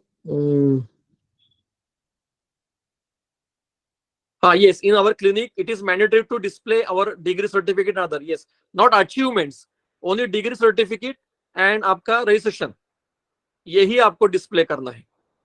हाँ, एक प्रश्न बहुत महत्व का है, युगवेंद्र पुरोहित जी ने पूछा है कि अगर रोगी असाध्य हो तो भी उसको बोलना चाहिए या नहीं कि आप ठीक हो जाओगे, या सही स्थिति स्पष्ट करनी चाहिए? इसमें आपको मध्यम मार्ग का अवलंब करना है। अगर आपने स्पष्ट बोला और उससे पेशेंट और उसके घर की परिस्थिति खराब हो सकती है और डाउन हो सकती है, तो आप मीडियम मार्ग से बोलो कि थोड़ा सा कठिन है, हम प्रयास करेंगे, ऐसा बोलो। लेकिन पेशेंट ओके, एक्सेप्टेबल है, उसने मन की तैयारी है, तो बताओ कि आपको ऐसा ऐसा। लेकिन we are not god to, तो उसको बताओ कि आपकी 2 दिन में आप मरने वाले हो या 6 महीने में मरने वाले हो, आप दवा की नहीं, ये कोई हम गॉड नहीं है किसी की आयु बताने वाले कि आपके कब मरने वाले, ये कोई नहीं बता सकता। तो डोंट क्लेम इट कि ये जल्दी मरने वाला है या ये नहीं, ये तो बहुत देर तक, कभी मत कहो। क्या कहो कि नहीं, थोड़ा कठिन परिस्थिति है, हम प्रयास करेंगे। 2 नियम बताए हैं कि एक, असाध्य रोगों की चिकित्सा करना नहीं ऐसा सब जगह बताया है, लेकिन वैसे दूसरी तरह चरक ने बताया कि यावत कंठ गते प्राणा तावत प्रयत्न करो, जब तक उसके कंठ में प्राण है तब तक आप उसकी चिकित्सा करो। मतलब आपको असाध्य रोग ठीक नहीं होंगे ये पता होना चाहिए, लेकिन चिकित्सा यापना उसकी करती रहनी चाहिए, अंतिम श्वास तक करना है, प्रयास छोड़ना नहीं। पता है असाध्य तो भी, असाध्य चलो जाओ निकल जाओ, ऐसा नहीं करना है। प्रयास करो, उसकी क्वालिटी ऑफ लाइफ सुधारने का प्रयास करो। बीमारी नहीं ठीक हो जाएगी, लेकिन वो खा पी सकेगा, मल मूत्र विसर्जन कर सकेगा, चल फिर सकेगा, इतना तो कर सकते हैं चिकित्सा से, वो करो। अब बाकी के प्रश्न होंगे तो आप ग्रुप में पूछिए, हम परसों के व्याख्यान में उसको उत्तर करने का प्रयास करेंगे। जी sir, thank you so much sir. बहुत बहुत धन्यवाद, बहुत सारे सुंदर प्रश्न पूछे आप सभी ने।